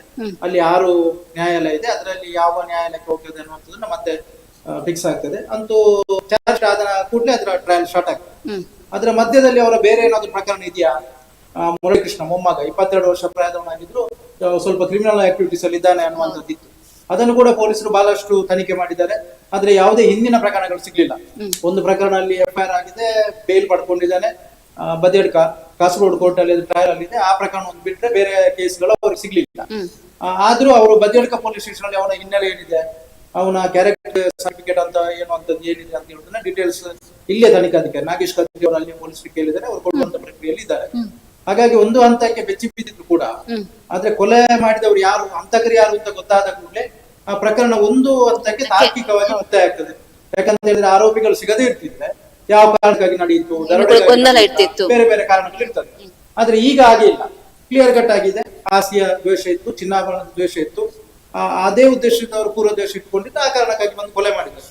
ಈಗ ಬಂಧನಕ್ಕೊಳಗಾಗಿದ್ರೆ ಇನ್ನು ಮುಂದಿನ ಬೆಳವಣಿಗೆ ನ್ಯಾಯಾಲಯದಲ್ಲಿ ನಡೀತದೆ. ಓಕೆ, ಈಗ ಇಲ್ಲಿ ನಮ್ಗೆ ಮುಖ್ಯವಾಗಿ ಒಂದು ಸಂದೇಹ ಪಡ್ತಿರೋದು, ಈ ವಿಜಯಲಕ್ಷ್ಮಿಗೆ ಇದ್ರ ಬಗ್ಗೆ ಕಿಂಚಿತ್ ಕೂಡ ಅರಿವು ಇದ್ದಂತಿರ್ಲಿಲ್ವಾ, ಅಥವಾ ಅವಳು ಕೂಡ ಇದರಲ್ಲಿ ಏನಾದ್ರು ಭಾಗವಹಿಸ್ಕೊಂಡು ಸುಮ್ನೆ ಏನು ನಂಗೆ ಗೊತ್ತಿಲ್ಲ ತರ ಏನಾದ್ರು ಆಕ್ಟ್ ಮಾಡ್ತಿರ್ಬೋದಾ, ಏನಾದ್ರು ಆ ತರ ಏನಾದ್ರು ವಿಶ್ಲೇಷಣೆ ನಿಮ್ಗೆ ಗೊತ್ತಾಗಿದೆಯಾ ಅಂತ? ಕೊಲೆ ಮಾಡಿರುವಂತದ್ದು ಅವರಿಗೆ ಗೊತ್ತಿಲ್ಲ, ಅದು ಸ್ಪಷ್ಟ. ಮತ್ತೆ ಬಾಕಿ ಅಂಶಗಳಿಗೆ ಚಾರ್ಜ್ ಶೀಟ್ ಮಾಡುವಾಗ ಪೊಲೀಸರು ಏನು ಹೇಳ್ತಾರೆ ಅದರಲ್ಲಿ ಡೀಟೇಲ್ಸ್ ಅನ್ನ ಬರೀತಾರೆ. ಕೊಲೆ ಮಾಡಿರುವುದು ಗೊತ್ತಿದ್ರೆ ಅಥವಾ ಕೊಲೆ ಮಾಡ್ತಾರೆ ಅಂತ ಗೊತ್ತಿದ್ರೆ ಅವರು ಕೂಡ ಆರೋಪಿ ಆಗ್ತಾರೆ. ಈಗ ನೀವು ಬೇರೆ ಬೇರೆ ಪ್ರಕರಣದಲ್ಲಿ, ದರ್ಶನ ಪ್ರಕರಣದಲ್ಲಿ ನಾವು ಗಮನಿಸಿದ್ರೆ ಅವರು ಏನ್ ಮಾಡಿದ್ದಾರೆ ಅಂತ ಹೇಳುವ ಡೀಟೇಲ್ಸ್ ಚಾರ್ಜ್ ಶೀಟ್ ಈಗ ಸಲ್ಲಿಕೆ ಆದಾಗೆ ಯಾವ್ದ್ರೊಟ್ಟಿಗೆ ಯಾರಿತ್ತು ಏನಾದ್ರು ಎಲ್ಲ ಇರ್ತದೆ. ಈ ಪ್ರಕರಣದಲ್ಲಿ ಕೂಡ ಹಾಗೆ ಪೊಲೀಸರು ವಿಜಯಲಕ್ಷ್ಮಿ ಅವರಿಗೆ ಆಸ್ತಿ ಕಲ ಅದು ಗೊತ್ತಿತ್ತ, ಚಿನ್ನಾಭರಣದ ದ್ವೇಷ ಇತ್ತ, ಎಲ್ಲ ಡೀಟೇಲ್ಸ್ ಅನ್ನ ಚಾರ್ಜ್ ಶೀಟ್ ಅಲ್ಲಿ ಬರೀತಾರೆ. ಆದ್ರೆ ಕೊಲೆ ಮಾಡಿರುವುದು ಅಥವಾ ಕೊಲೆ ಮಾಡದಂತ ಗೊತ್ತಿರುವುದು ಇದ್ರೆ ಅವರನ್ನು ಕೂಡ ಆರೋಪಿ ಮಾಡ್ತಾರೆ. ಅಥವಾ ಅವರಿಗೆ ಯಾವುದೇ ರೀತಿ ಹಣಕಾಸು ನೆರವು, ವಾಹನದ ನೆರವು ಅಥವಾ ವಾಸ್ತವ್ಯದ ನೆರವು ಕೊಟ್ಟಿದ್ರೆ ಅವರು ಕೂಡ ಆರೋಪಿ ಆಗ್ತಾರೆ. ಆದ್ರೆ ಈ ಹಂತದಲ್ಲಿ ಅದಿಲ್ಲ. ಆದ್ರೆ ವಿಜಯಲಕ್ಷ್ಮಿ ಗೊತ್ತಿತ್ತ ಮಾವನಿಗೆ ಮತ್ತು ಅಳಿಯನಿಗೆ, ಅಜ್ಜನಿಗೆ ಮತ್ತು ಮೊಮ್ಮನಿಗೆ ಇದರ ಬಗ್ಗೆ ಏನಾದ್ರು ಜಗಳ ಆಗ್ತಿದ್ದ, ಅದೆಲ್ಲ ಮಾಹಿತಿ ಇದ್ರೆ ಚಾರ್ಜ್ ಶೀಟ್ ಅಲ್ಲಿ ಅದನ್ನು ಉಲ್ಲೇಖ ಮಾಡ್ತಾರೆ. ಮತ್ತೆ ಅವರು ಕೂಡ ಒಬ್ಬರು ಸಾಕ್ಷಿದಾರರಾಗ್ತಾರೆ. ಆಟೋಮೆಟಿಕ್ ಆಗಿ ವಿಜಯಲಕ್ಷ್ಮಿ ಅವರು ಕೂಡ ಒಂದು ಸಾಕ್ಷಿದಾರರಾಗ್ತಾರೆ. ಮತ್ತೆ ಆ ಕಾಸರಗೋಡಿಯ ಬದಿಯಡ್ಕದ ಮನೆಗೆ ಹೋಗಿ ಏನೆಲ್ಲ ಸೀಸ್ ಮಾಡ್ಬೇಕು, ವೆಹಿಕಲ್, ವಾಹನ, ಬಟ್ಟೆ, ಅದೆಲ್ಲವನ್ನು ಪೊಲೀಸರು ಸೀಸ್ ಮಾಡಿದ್ದಾರೆ. ಮತ್ತು ವಿಜಯಲಕ್ಷ್ಮಿ ಅವರು ಕೂಡ ಆ ಪ್ರಕರಣದಲ್ಲಿ ಸಾಕ್ಷಿದಾರರಾಗ್ತಾರೆ. Okay sir, thank you sir. ಇದೀಗ ಈ ವಿದ್ಯಾವಂತರನ್ನು ಕೂಡ ಒಂದು ಭಯ ಪಡಿಸುವಂತಹ ಒಂದು ವಿಷಯ ಅಂತ ಹೇಳಿದ್ರೆ ಅದು OTP ಹಗರಣ. ಈ ಫೇಸ್ಬುಕ್ ಒಂದು ಅಕೌಂಟ್ ಓಪನ್ ಮಾಡ್ಬೇಕಾದ್ರೂ ಕೂಡ OTP ಬೇಕು, ಬ್ಯಾಂಕ್ ಅಲ್ಲಿ ಒಂದು ಖಾತೆ ಓಪನ್ ಮಾಡ್ಬೇಕಾದ್ರೂ ಕೂಡ OTP ಬೇಕು, ನಾವು ಒಂದು ಯಾವುದೋ ಒಂದು ಕೊರಿಯರ್ ಮಾಡ್ಬೇಕಾದ್ರೂ ಕೂಡ OTP ಬೇಕು. ಹೀಗೆ ಈಗ ಪ್ರತಿಯೊಂದಕ್ಕೂ ಕೂಡ OTP ಬೇಕೇ ಬೇಕು. ಆದ್ರೆ ಇದೇ ಒಂದು OTP ಹಿಡ್ಕೊಂಡು ಈ ದಂಧೆಕೋರರು ಎಷ್ಟೊಂದು ಮಿಸ್ಯೂಸ್ ಮಾಡ್ತಾ ಇದ್ದಾರೆ ಅಂತ ಹೇಳಿದ್ರೆ, ಅಷ್ಟೋ ಬಡಪಾಯಿ ಜನರ ಬ್ಯಾಂಕ್ ನಿಂದ ಲಕ್ಷ ರೂಪಾಯಿ ಅವ್ರು ಪಂಗನಾಮ ಹಾಕಿದ್ದಾರೆ. ಎಲ್ಲ ಕೂಡ ದೋಷ್ಕೊಂಡು ಹೋಗ್ತಾ ಇದ್ದಾರೆ, ಅದು ಯಾರು ಕೂಡ ಗೊತ್ತಾಗಲ್ಲ. ಎಷ್ಟಂತ ಈಗ ನಮ್ಮಲ್ಲಿ ಒಂದು ಮೊನ್ನೆ ಕಳೆದ ಈ ಒಂದು ತಿಂಗಳಲ್ಲೇ ನಮ್ಮ ದಾಮು ಅವರು ಹೋಗಿ ಅದರ ವರದಿಯನ್ನು ಮಾಡಿದ್ರು. ವಸಂತಿ ಅನ್ನುವಂತಹ ಮಹಿಳೆ, ಗುರುವಾಯಂಕೆರೆಯ ಮಹಿಳೆ, ಬಡ ಮಹಿಳೆ, ಆಕೆಗೆ ಒಂದು ಬ್ಯಾಂಕ್ ಇಂದ ಕರೆ ಬರುತ್ತೆ. ಅದು ಕೂಡ ಗುರುವಾಯಂಕೆರೆ ಅನ್ನುವಂತ ಹೆಸರನ್ನ ಹೇಳ್ಕೊಂಡೆ ಕರೆ ಬರುತ್ತೆ. ನಾನೊಬ್ಬ ಮ್ಯಾನೇಜರ್ ಅಂತ ಹೇಳ್ತಾರೆ, ನಿಮ್ಮ ಅಕೌಂಟ್ ಮತ್ತೆ ರಿನ್ಯೂವಲ್ ಆಗಬೇಕು ಅಂತ ಏನೇನೋ ಒಂದು ಸುಳ್ಳನ್ನ ಹೇಳ್ಕೊಂಡು ಆಕೆಯನ್ನ ಒಂದು OTP ತೆಗೆದುಕೊಂಡು ಅವರ ಅಕೌಂಟ್ ಇದ್ದಂತಹ 67,000 ತೋರ್ಸ್ಕೊಂಡು ಹೋಗ್ತಾರೆ. ಆದ್ರೆ ಈ ಮಹಿಳೆಗೆ ಅದ್ರ ಬಗ್ಗೆ ಕಿಂಚಿತ್ ಅರಿವು ಕೂಡ ಇರೋದಿಲ್ಲ. ಆಕೆ ಕೂಡ ಒಂದು ಕೆಲಸಕ್ಕೆ ಹೋಗುವಂತ ಮಹಿಳೆ ಆದ್ರೂ ಕೂಡ ಈ ಏನೋ ಒಂದು ಇರಬಹುದು, ನಂಗೆ ಅಂದ್ರೆ ಆಲ್ಮೋಸ್ಟ್ ಕಷ್ಟದಲ್ಲಿರುವಂತಹ ಮಹಿಳೆ ಆಗಿರೋ ಕಾರಣಕ್ಕೋಸ್ಕರ ಎಲ್ಲಿ ನನ್ನ ದುಡ್ಡು ಹೋಗುತ್ತೋ ಅನ್ನುವ ಭಯಕ್ಕೆ ಆ OTP ಅನ್ನ ಕೊಟ್ಟು ತನ್ನ ಎಲ್ಲಾ ಅಮೌಂಟ್ ಅನ್ನು ಕೂಡ ಕಳ್ಕೊಂಡಿದ್ರು. ದಾಮ ಅವರೇ, ಇದೀಗ ಈ OTP ಅಂತ ಆಗ್ತಿರುವಂತಹ ಪ್ರಕರಣ ಒಂದಲ್ಲ ಎರಡಲ್ಲ ಸಾವಿರಾರು, ಅದೆಷ್ಟು ವಿದ್ಯಾವಂತರ ಅಕೌಂಟ್ ಕೂಡ ಲಕ್ಷ ಹೋಗಿದೆ. ಸೊ ಈ ವಸಂತಿ ಪ್ರಕರಣದಲ್ಲಿ ನಿಮಗೆ ಬಂದಂತಹ ಗಮನಕ್ಕೆ ಬಂದಂತಹ ಅಂಶ ಏನು ಅಂತ? ಬಹಳ ವಿಶೇಷವಾಗಿ OTP ಪ್ರಕರಣ, ಅವರು ವಸಂತಿ ಅವರೇ ನಮ್ಮ ಹತ್ರ ಒಂದು ಮಾತು ಹೇಳಿದ್ರು. ನಾನು ನನ್ನ ಮಕ್ಕಳಿಗೆ ಆಗಾಗ ಹೇಳ್ತಾ ಇದ್ದೆ, ಯಾರು OTP ಹೇಳಿದ್ರು ಕೊಡ್ಬಾರ್ದು, ಯಾವುದೇ ಕಾರಣಕ್ಕೂ ಕೊಡಬಾರ್ದು ಅಂತ. ಅಲ್ಲಿ 67,000 ರೂಪಾಯಿ ಅವರದನ್ನ ಎಗರಿಸಿದ್ದಾರೆ. ಬಹಳ ಮುಖ್ಯವಾಗಿ ಅವರ ಮನೆಯ ಪರಿಸ್ಥಿತಿ ತೀರಾ ಹದಗೆಟ್ಟಿತ್ತು. ನಾವು ಹೋದಂತ ಸಂದರ್ಭದಲ್ಲಿ 67,000 ಯಾವುದು ಅಂತಾನು ಕೂಡ ಅವ್ರು ಹೇಳಿದ್ರು. ಅವರು ಇನ್ನೊಂದು ಕಡೆ 45,000 ರೂಪಾಯಿ ಸಾಲವನ್ನು ತೆಗೆದುಕೊಂಡು ಅವ್ರದ್ದು ಮೇನ್ ಅಕೌಂಟ್ ನಲ್ಲಿ ಆ ಹಣವನ್ನು ಇಟ್ಟು ಕೆಲವೇ ದಿನಗಳಾಗಿತ್ತು. ಯಾಕೆ? ಅವರಿಗೆ ಹಸ್ಬೆಂಡ್ ಒಂದು 4 ವರ್ಷದ ಹಿಂದೆ ತೀರ್ಕೊಳ್ತಾರೆ ಮತ್ತು ಬಹಳ ಕಷ್ಟದಲ್ಲಿ ಅವರು ಜೀವನವನ್ನು ಮಾಡ್ತಾರೆ. ಯೂತ್ ಸೆಂಟರ್ ನಲ್ಲಿ ಕೆಲಸ ಮಾಡ್ತಿರುವಂತ ಲೇಡಿ, ಅವರು ತನ್ನ ಮಕ್ಕಳನ್ನ ಸಾಕೋದಕ್ಕೆ ಕಷ್ಟಪಡ್ತಾ ಇರ್ತಾರೆ. ಇಂತಹ ಸಂದರ್ಭದಲ್ಲಿ ಅವರು 2 ಸೆನ್ಸ್ ಜಾಗ ಸಾಕು, ನಂಗೆ 2 ಸೆನ್ಸ್ ಜಾಗ ಸಿಕ್ಕಿದ್ರೆ ಒಂದು ಚಿಕ್ಕ ಗುಡಿಸಲಿನ ರೀತಿಯಲ್ಲಿ ಆದ್ರೂ ಕಟ್ಕೊಂಡು ನಾನು ವಾಸ ಮಾಡ್ಬೇಕು ಅನ್ನೋದಕ್ಕಾಗಿ ಒಂದಷ್ಟು ಹಣವನ್ನು ಹೊಂದಿಸ್ತಾ ಇದ್ರು. ಅದು ಸಾಲವೋ ಏನೋ ಮಾಡಿ ಹೊಂದಿಸ್ತಾ ಇದ್ರು. 67,000 ರೂಪಾಯಿ ಇತ್ತು. ಅದರಲ್ಲಿ ಅವರ ವಿಧವಾ ವೇತನದ ಕಾಸು ಮತ್ತು ತನ್ನ ಮಗನಿಗೆ ಸಿಕ್ಕಿರುವಂತಹ ಅಥವಾ ಮಗಳಿಗೆ ಸಿಕ್ಕಿರುವಂತಹ ಕೆಲವೊಂದು ಸ್ಕಾಲರ್ಶಿಪ್ ನ ಕಾಸು ಕೂಡ ಇತ್ತು. ಒಟ್ಟು ಸೇರಿ 67,000 ರೂಪಾಯಿ ಇತ್ತು. ಈ 67,000 ರೂಪಾಯಿಯನ್ನ ಹೊಂದಿಸಿಕೊಂಡು ಅವರು ಇನ್ನೊಂದು ಸ್ವಲ್ಪ ಕಾಸಾದ್ರೆ ಸಾಕು, ನನಗೊಂದು 2 ಸೆನ್ಸ್ನಷ್ಟು ಜಾಗ ಸಿಗುತ್ತೆ ಅನ್ನುವಂತ ಆಶೆಯಲ್ಲಿದ್ರು. ಆದ್ರೆ ಅವರಿಗೆ ಕರೆ ಬರೋದು ಏನು? ಗುರುವಾಯನಕೆರೆಯ ಬ್ಯಾಂಕಿನ ಮ್ಯಾನೇಜರ್ ಅಂತ. ಏನಮ್ಮ ಇಷ್ಟು ದಿನ ನೀವು ಬರ್ಲಿಲ್ವಾ ಬ್ಯಾಂಕಿಗೆ? ಆಗಾಗ ನೀವು ಬ್ಯಾಂಕಿಗೆ ಬಂದಾಗ ನಾನು ಮಾತಾಡ್ತಿರ್ಲಿಲ್ವಾ, ನಿಮಗೆ ನಂಬಿಕೆ ಇಲ್ವಾ ಅಂತೆಲ್ಲ ಮಾತಾಡ್ತಾರೆ. ಇವರು ಅಪನಂಬಿಕೆಯಲ್ಲೇ OTP ಕೊಟ್ಬಿಡ್ತಾರೆ. ಅದಾದ ಕೆಲವೇ ಕ್ಷಣಗಳಲ್ಲಿ ಬ್ಯಾಂಕಿಗೆ ಓಡಿ ಹೋಗ್ತಾರೆ. ಆದ್ರೆ ಯಾವುದೂ ಕೂಡ ಪ್ರಯೋಜನ ಆಗೋದಿಲ್ಲ. ಇದು ಬಹಳ ಮುಖ್ಯವಾಗಿ ನಮಗೆ ಆಘಾತ ಏನು ಅಂತಂದ್ರೆ, ಅವರಿಗೆ ಗೊತ್ತಿತ್ತು OTP ಕೊಡಬಾರ್ದು ಅಂತ, ಕೊಟ್ಟಿದ್ದಾರೆ. ಕೊಟ್ಟ ನಂತರ ಯಾಕೆ ಕೊಟ್ಟೆ ಅಂತಾಗಿದೆ. ಎಲ್ಲ 67,000 ರೂಪಾಯಿಯನ್ನು ದೋಚಿದ್ದಾರೆ. ಅದಾದ ನಂತರ ಕಣ್ಣೀರು ಗತಿ. ಅದಾದ ನಂತರ ಅವರು 3 ಹಾಸ್ಪಿಟ್ಲಿಗೆ ಭೇಟಿ ಕೊಟ್ಟಿದ್ದಾರೆ. ಎಲ್ಲಾ ಹಾಸ್ಪಿಟ್ಲಿಗೆ ಹೋಗಿದ್ದಾರೆ. ಎಲ್ಲ ಹಾಸ್ಪಿಟ್ಲಿಗೆ ಹೋಗಿದ್ದಾರೆ, ಅಲ್ಲೆಲ್ಲರೂ ಅವರ ಆರೋಗ್ಯ ಚೆಕ್ ಮಾಡಿದ್ದಾರೆ. ಒಟ್ಟಲ್ಲಿ ಅವ್ರ ತರ ಮೆಂಟಲಿ ಸ್ಟ್ರೆಸ್ ಆಗಿದ್ರು. ಬಟ್ ಅದಾದ ನಂತರ ನಮ್ಮ ವರದಿಯ ಹತ್ರ ಒಂದಷ್ಟು ಚೇತರಿಸಿಕೊಂಡಿದ್ದಾರೆ. ಓಕೆ ದಾಮ್, ಒಂದು ನಿಮಿಷ. ಇದೀಗ ವಸಂತಿ ಅವರೇ ನಮ್ಗೆ ಕರೆಗೆ ಬಂದಿದ್ದಾರೆ. ಸೊ ಬಗ್ಗೆ ಮಾತಾಡೋಣ. ಹಲೋ ವಸಂತಿ ಅವರೇ. ನಮಸ್ತೆ ಮೇಡಮ್. ಎಂಜೋಲರ್ ಸರ್ ಇತ್ತ ಪೂರ ಒಂಚೂರು ಸಮಾಧಾನ ಉಂಡ, ಮಸ್ತ್ ಹೆಲ್ಪ್ ಪೂರ ಬೈದನ್ ಬಂದದಲ್ಲ ಅನ್ನೆಲ್ಲ ಅದೆಲ್ಲ ಪ್ರಾಬ್ಲಮ್ ಉಂಡ?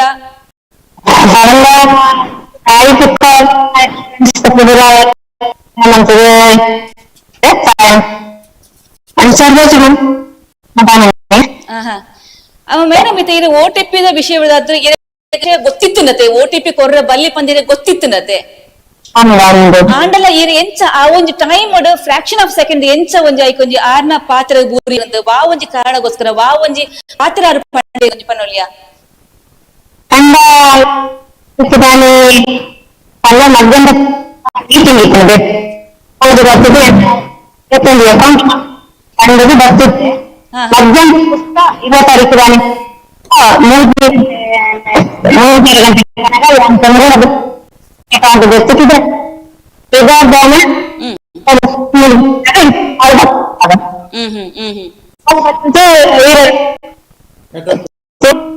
Network problem. ವಸಂತಿ ಇದ ಒಂಜಿ ಫೋನ್ ಮೋಸ್ಟ್ ನೆಟ್ವರ್ಕ್ ಪ್ರಾಬ್ಲಮ್ ಉಪ್ಪುಡು ಕರೆಕ್ಟ್ ಕೇನೊಂದು ಇಜ್ಜಿ ಕಟ್ ಒಂದುಂಡು. ಇದು ನೆಕ್ಸ್ಟ್ ಸಂಪರ್ಕ ಮನ್ಪ ಓಕೆನಾ? ನೆಟ್ವರ್ಕ್ ಪ್ಲೇಸ್ ಬರ್ಪಾರೆ ಇದು ಬುಕ್ ಕಾಲ್ ಮನ್ಪುವ ಒಂಜಿ ಜಸ್ಟ್ ಒಂಜಿ 2 minutes ವಾಪಸ್ ಬರ್ಪ. ಅವರು ಮಾತಾಡುವಂತ ಅದನ್ನ ಹೇಳ್ತೇವೆ ನೋಡಿ. ಅವರು ನಾವು ಒಂದು ಯಾವ್ದೋ ಮೀಟಿಂಗ್ ಹೋಗಿದ್ದೆ, ಮೀಟಿಂಗ್ ಹೋಗಿ ಬಂದು ಕೂತ ಟೈಮಲ್ಲಿ ಹೀಗಾಯ್ತು ಅನ್ನುವಂಥದ್ದು. ಅವರು ನಾವು ಹೋದಾಗ ಕೂಡ ಈಗ ಅಲ್ಲಿ ಮಾತಾಡ್ತಿರೋ ದೃಶ್ಯ ಹಾಕ್ತಾ ಇದ್ದಾರೆ. ಅಲ್ಲಿಯೂ ಕೂಡ ಅವ್ರು ಹೇಳಿದ್ದೇನು ಅಂತಂದ್ರೆ, ಸರ್ ನಾನೇ ಹೇಳ್ತಾ ಇದ್ದೆ, ಎಲ್ಲರಿಗೂ ನಾನು ಹೇಳ್ತಿದ್ದೆ, ಸಿಕ್ಕರಿಗೆ ಪಾಠ ಮಾಡ್ತಿದ್ದೆ, OTP ಕೊಡ್ಬೇಡಿ ಅಂತ. ನಾನೀಗೆ ಹಾಗಾಯ್ತು. ಅದರ ಜೊತೆಗೆ ಈ ಹಿಂದೆ ತುಂಬಾ ಜನ OTP ಕೊಟ್ಟವರಿದ್ದಾರೆ. ಅವರೆಲ್ಲರಿಗೂ ಕೂಡ ಅದೇ ರೀತಿಯಾಗಿದೆ. ಅವ್ರಿಗೆ ಗೊತ್ತಿಲ್ಲದೆ ಅಲ್ಲ, ಅದು ಅಚಾನಕ್ ಆಗಿ ಹೋಗುತ್ತೆ. ಅವ್ರ ಮಾತಿನ ಭರವಸೆ ಯಾವ ರೀತಿ ಇರುತ್ತೆ ಹೌದು. ಈಗ ನಿಮಗೆ ಅದೇ ರೀತಿಯಂತ ಒಂದಷ್ಟು ಬೇರೆ ಈಗ ನಮ್ಮ ಮನೆಗೆ ಬರುವಂತದ್ದು ಒಂದು ಸಮಸ್ಯೆಗಳಿದಾವೆ. ಕೆಲವರೆಲ್ಲ ಮನೆಗೆ ಅವರನ್ನ ಒಂದು ಮಂಕು ಬೂದಿ ಎರಚಿ ಅಲ್ಲಿಂದ ದೋಚುವಂತದ್ದೆಲ್ಲ ಇದೆ. ಅವರಲ್ಲಿ ತುಂಬಾ ಜನ ಗೊತ್ತಿದೆ, ಮನೆಗೆ ಹೀಗೆ ಬಂದ್ರೆ ಅವರನ್ನ ಒಳಗೆ ಸೇರಿಸ್ಕೋಬಾರ್ದು, ಅವ್ರಿಗೆ ಅವರು ಮಂಕು ಬೂದಿ ಎರಚಿ ನಮಗೆ ತೊಂದರೆ ಮಾಡ್ತಾರೆ ಅನ್ನೋದು ತುಂಬಾ ಜನ ಗೊತ್ತಿದೆ. ಆದ್ರೆ ಹಾಗೆ ಗೊತ್ತಿದ್ದವರೇ ಜಾಸ್ತಿ ಮಂಕು ಬೂದಿಯನ್ನು ಎರಚಿಸಿಕೊಂಡವರು.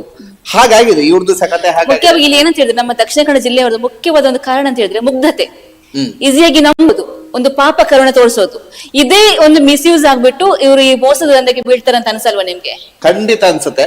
ಮತ್ತೆ ನಮ್ಮ ವರದಿಯ ಬಗ್ಗೆ ನಮಗೆ ಒಂದು ಖುಷಿ ಇದೆ. ಏನಂತಂದ್ರೆ ನಾವು ಹೋಗಿದ್ದು ಕೇವಲ OTP ವರದಿಗೆ, ಜಸ್ಟ್ ಒಂದು OTP ವಿಚಾರದಲ್ಲಿ ವರದಿ ಮಾಡೋದಕ್ಕೆ ಹೋಗಿದ್ದು.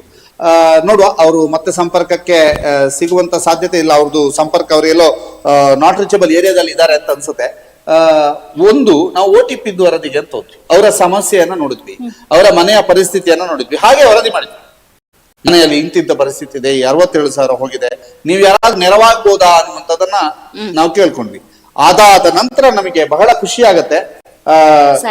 ಕೆರೆಯ ಸಾಯಿರಾಮ್ ಫ್ರೆಂಡ್ಸ್ನವರು ಬಂದ್ರು. ಅವರು ಬಂದು ಅವರಲ್ಲೇ ಒಬ್ಬ ದಾನಿ 4 ಸೆನ್ಸ್ ಜಾಗವನ್ನ ಒಪ್ಕೊಂಡ್ರು. 4 ಸೆನ್ಸ್ ಜಾಗವನ್ನ ಕೊಡೋದಕ್ಕೆ ಒಪ್ಕೊಂಡ್ರು. ಅನಂತರ ಮನೆ ಕಟ್ಟಿ ಕೊಡೋದಕ್ಕೂ ಕೂಡ ಬಂದ್ರು. ಬಹಳ ವಿಶೇಷವಾಗಿ ವರದಿಕ್ಕಂತ ಸ್ಪಂದನೆ ಇದೆ. 4 ಸೆನ್ಸ್ ಜಾಗ ಹೆಸರು ಯಾರು ಅಂತ ಹೇಳಲಿಲ್ಲ. ಯಾಕೆ ಹೇಳಲಿಲ್ಲ ಅಂತ ನನಗೆ ಪ್ರಚಾರ ಬೇಡ ಅನ್ನೋ ಕಾರಣಕ್ಕೆ ಅವರು ಯಾವ ಜಾಗ, ನನ್ನ ಹೆಸರೇನು ಅನ್ನುವಂಥದ್ದನ್ನ ಆ ದಾನಿ ಹೇಳಲಿಲ್ಲ. ಆದ್ರೆ ಸಾಯಿರಾಮ್ ಫ್ರೆಂಡ್ಸ್ ಕಡೆಯಿಂದ ಒಂದು ಇವರನ್ನ ಭೇಟಿ ಆಗ್ತಾರೆ. ಸಾಯಿರಾಮ್ ಫ್ರೆಂಡ್ಸ್ ನ ಹುಡುಗರು ಅವರನ್ನ ಶಾಸಕ ಕುಂಜರ ಹತ್ರ ಕರ್ಕೊಂಡು ಹೋಗ್ತಾರೆ, ಅವರನ್ನು ಕೂಡ ಭೇಟಿ ಮಾಡಿಸ್ತಾರೆ. ಅದರ ಜೊತೆಗೆ ಅವರಿಗೆ ಒಂದು ಭರವಸೆ ನೀಡ್ತಾರೆ, ಮುಂದಿನ 6 ತಿಂಗಳೊಳಗಡೆ ನಾವು ಒಂದು ಮನೆಯನ್ನ ಕಟ್ಟಿಕೊಡುವಂತ ನಿಟ್ಟಿನಲ್ಲಿ ಕೆಲಸವನ್ನ ಮಾಡ್ತೇವೆ. ಅದಕ್ಕಿಂತ ಮೊದಲು ನಿಮಗೆ 4 ಸೆನ್ಸ್ ಜಾಗದ ದಾಖಲೆ ಪತ್ರಗಳೇನಿದೆ ಅವುಗಳನ್ನ ಸರಿ ಮಾಡಿಸಿಕೊಂಡು ನಿಮಗೆ ಅದರ ದಾಖಲೆ ಪತ್ರಗಳನ್ನ ಒದಗಿಸಿಕೊಂಡು ಆ ನಂತರ ನಿಮಗೊಂದು ಆಸರೆಯ ಮನೆಯನ್ನ ನಿರ್ಮಾಣ ಮಾಡಿ ಕೊಡ್ತೇವೆ. ಚಿಕ್ಕದಾಗಿ ಒಂದು ನೀವು ನಿಮ್ಮ ಮಕ್ಕಳು ಒಂದು ಬದುಕುವಂತಹ ರೀತಿಯಲ್ಲಿ ಒಂದು ಪುಟ್ಟ ಆಸರೆ ಮನೆಯನ್ನ ನಿರ್ಮಿಸಿ ಕೊಡ್ತೇವೆ ಅನ್ನುವಂಥದ್ದನ್ನ ಅವರು ಭರವಸೆ ನೀಡಿದ್ದಾರೆ. ಅವರ ಈ ಭರವಸೆ ನಮ್ಮ ವರದಿಗೆ ನಮಗೆ ಕೊಟ್ಟಂತ ಒಂದು ದೊಡ್ಡ ಸ್ಪಂದನೆ. ಅದಕ್ಕೆ ನಾವು ಸಾಯಿರಾಮ್ ಫ್ರೆಂಡ್ಸಿನ ತಂಡಕ್ಕೆ ಅವರಿಗೆಲ್ಲರಿಗೂ ಕೂಡ ಒಂದು ಅಭಿನಂದನೆಯನ್ನ ಸಲ್ಲಿಸ್ತೇವೆ. ಯಾಕೆ ಅಭಿನಂದನೆಯನ್ನ ಸಲ್ಲಿಸ್ತೇವೆ ಅಂತಂದ್ರೆ, ಒಂದು ವರದಿ ಈ ರೀತಿ ಎಲ್ಲ ಮಾಡಿಸುತ್ತೆ. ಈಗ 67,000 ಅವರ ಅಕೌಂಟ್ ಅಲ್ಲಿ ಇತ್ತು ಅನ್ಕೊಳ್ಳುವ, ಅವ್ರು 2 ಸೆನ್ಸ್ ಜಾಗದ ಯೋಚನೆಯಲ್ಲಿದ್ರು ಅನ್ಕೊಳ್ಳುವ, 4 ಸೆನ್ಸ್ ಜಾಗ ಯಾರೋ ಒಬ್ರು ಕೊಡ್ತಾರೆ ಅಂತಂದ್ರೆ, ಅಥವಾ ಒಂದು ಮನೆ ಕಟ್ಟಿ ಕೊಡ್ತಾರೆ ಅಂತಂದ್ರೆ, ಅದು ಈಗ ಅವರಿಗೆ OTP ಆದ ತೊಂದರೆ ಒಂದು ರೀತಿಯಲ್ಲಿ ಅವರಿಗೆ ಪಾಸಿಟಿವ್ ಆಗೋದೆಲ್ಲ ಒಳ್ಳೆದಕ್ಕಂತ ಒಳ್ಳೆದಕ್ಕೆ ಅನ್ನುವಂಥದ್ದಕ್ಕೆ ಒಂದು ಪಾಸಿಟಿವ್ ಆಯ್ತು. ಇದು ಬಹಳ ವಿಶೇಷವಾಗಿ ಒಂದು ನಮಗೂ ಕೂಡ ಪ್ಲಸ್ ಪಾಯಿಂಟ್. ಅದೇನ್ ಹೇಳ್ತೀರಿ ವರದಿಯ ಬಗ್ಗೆ? ಖಂಡಿತ ಉತ್ತಮವಾಗಿ ವರದಿಯಾಗಿದೆ, ಉತ್ತಮವಾದ ಸ್ಪಂದನೆ ಸಿಕ್ಕಿದೆ. ಆದ್ರೆ ಒಂದು ವಿಚಾರ ಏನು ಅಂತ ಹೇಳಿದ್ರೆ, ಯಾರು ಮೋಸ ಹೋಗುವವರು ಇರ್ತಾರೆ ಅಷ್ಟವರೆಗೆ ಮೋಸ ಮಾಡುವವರು. ಹಾಗಾಗಿ ಎಷ್ಟು ಜಾಣ್ಮೆ, ಎಷ್ಟು ಬುದ್ಧಿವಂತಿಕೆ ಇದ್ರು ಸಾಕಾಗುತ್ತೆ. ಅದರಲ್ಲಿ ಕೂಡ ಈ ಡಿಜಿಟಲ್ ಯುಗದಲ್ಲಿ ಮೋಸ ಮಾಡ್ಲಿಕ್ಕೆ ಸುಲಭ. ನಾವು ಡಿಜಿಟಲ್ ಇಂಡಿಯಾದ ಎಷ್ಟು ಸಾಧಕ ಬಾಧಕಗಳು ಚರ್ಚೆ ಮಾಡಿದ್ರೇನೆ ತುಂಬಾ ವಿಚಾರಗಳಿದೆ. ಯಾಕಂದ್ರೆ ನಾವು ಪಾಸಿಟಿವ್ ಆಗಬೇಕು, ಡಿಜಿಟಲ್ ಅನ್ನೋದು ವ್ಯವಸ್ಥೆ ಬೇಕು. ಆದ್ರೆ ಅದರಿಂದ ಆಗ್ತಿರುವಂತ ತೊಂದರೆಗಳು, ಅದರಲ್ಲಿ ಕೂಡ ಅವಿದ್ಯಾವಂತರು, ಮುಗ್ಧ ಜನರನ್ನು ದೋಚುವಂತ ವ್ಯವಸ್ಥೆಗಳಾಗ್ತದೆ. ಅದರ ಬಗ್ಗೆ ಅವೇರ್ನೆಸ್ ಮೂಡುವಂತದ್ದು, ಅದರ ಬಗ್ಗೆ ಸೈಬರ್ ಕ್ರೈಮ್ ನ ಬಗ್ಗೆ ಜನಜಾಗೃತಿ ಮೂಡಿಸುವಂತದ್ದು ಕೂಡ ಮುಂದಿನ ದಿನಗಳಲ್ಲಿ ಸುದ್ದಿ ಮೀಡಿಯಾದ ಮುಖಾಂತರವೇ ನಾವು ಮಾಡ್ಲಿಕ್ಕಿದ್ದೇವೆ ಅಂತ ಹೇಳಿ ಈ ಸಂದರ್ಭದಲ್ಲಿ ಹೇಳಿಕ್ಕೆ ಬಯಸ್ತೇವೆ. ಸಾಯಿರಾಮ್ ಫ್ರೆಂಡ್ಸಿನ ಶಶಿರಾಜ್ ಶೆಟ್ಟಿ ಸಂಪರ್ಕದಲ್ಲಿದ್ದಾರೆ. ಶಶಿರಾಜ್ ಶೆಟ್ಟಿ ನಮಸ್ತೆ. OTP ಕೊಟ್ಟು 67,000 ಕಳೆದುಕೊಂಡಂತಹ ಮಹಿಳೆ ವಸಂತಿ ಅವರಿಗೆ ಒಂದು ಉತ್ತಮವಾದಂತಹ ಸ್ಪಂದನೆಯನ್ನ ಸಾಯಿರಾಮ್ ಫ್ರೆಂಡ್ಸ್ ನೀಡಿದೆ. ನಿಮಗೆ ವಿಶೇಷವಾದಂತಹ ಅಭಿನಂದನೆಯನ್ನ ಸಲ್ಲಿಸ್ತೇವೆ. ಮತ್ತು ಯಾವ ರೀತಿ ಸಹಾಯ ಹಸ್ತವನ್ನ ಚಾಚಿದ್ದೀರಿ, ಅದರ ಬಗ್ಗೆ ನೀವು ಯಾವ ರೀತಿಯಾಗಿ ಕಾರ್ಯೋನ್ಮುಖರಾಗಿದ್ದೀರಿ ಶಶಿ? ನಾವೊಂದು 6 ತಿಂಗಳೊಳಗೆ ಅವರಿಗೊಂದು ಮನೆ ಕಟ್ಟಿ ಕೊಡುವಂತ ವ್ಯವಸ್ಥೆ ಮಾಡುವಂತ ನಮ್ಮ ಎಲ್ಲ ಯುವಕರು ನಿರ್ಧಾರ ಮಾಡಿದ್ದಾರೆ. ಈಗ ಅದಕ್ಕೆ ಬೇಕಾದಂತ ಅದನ್ನು ಬೇರೊಂದು ರೀತಿಯಲ್ಲಿ ಸಂಗ್ರಹ ಮಾಡಿ ಕಡಿಮೆ 3-4 ಲಕ್ಷ ಬಜೆಟ್ ಬೇಕಾಗ್ತದೆ ಎಲ್ಲ ಮಟ್ಟಿನಲ್ಲಿ ಮಾಡ್ಕೊಂತಿತ್ತು. ಮತ್ತೆ ಬೇಕಾದ ಜಾಗದ ವ್ಯವಸ್ಥೆ ಕೊಟ್ಟಿದ್ದಾರೆ. ಈಗ ಆ ಜಾಗದಲ್ಲಿ ಮನೆಯನ್ನು ಕಟ್ಟಿಕೊಡುವಂತ ವ್ಯವಸ್ಥೆಯನ್ನ ಸೂಚನೆ ಮಾಡಿದ್ದಾರೆ ನಮ್ಮ ಎಲ್ಲ ಸದಸ್ಯರು ಮತ್ತು ನಿಮ್ಮ ಗಮನಕ್ಕೆ ಹೇಗೆ ಬಂತು ಶಶಿರಾಜ್ ಶೆಟ್ಟಿ ಅವರು? ಈ ಘಟನೆ ನಿಮ್ಮ ಗಮನಕ್ಕೆ ಹೇಗೆ ಬಂತು?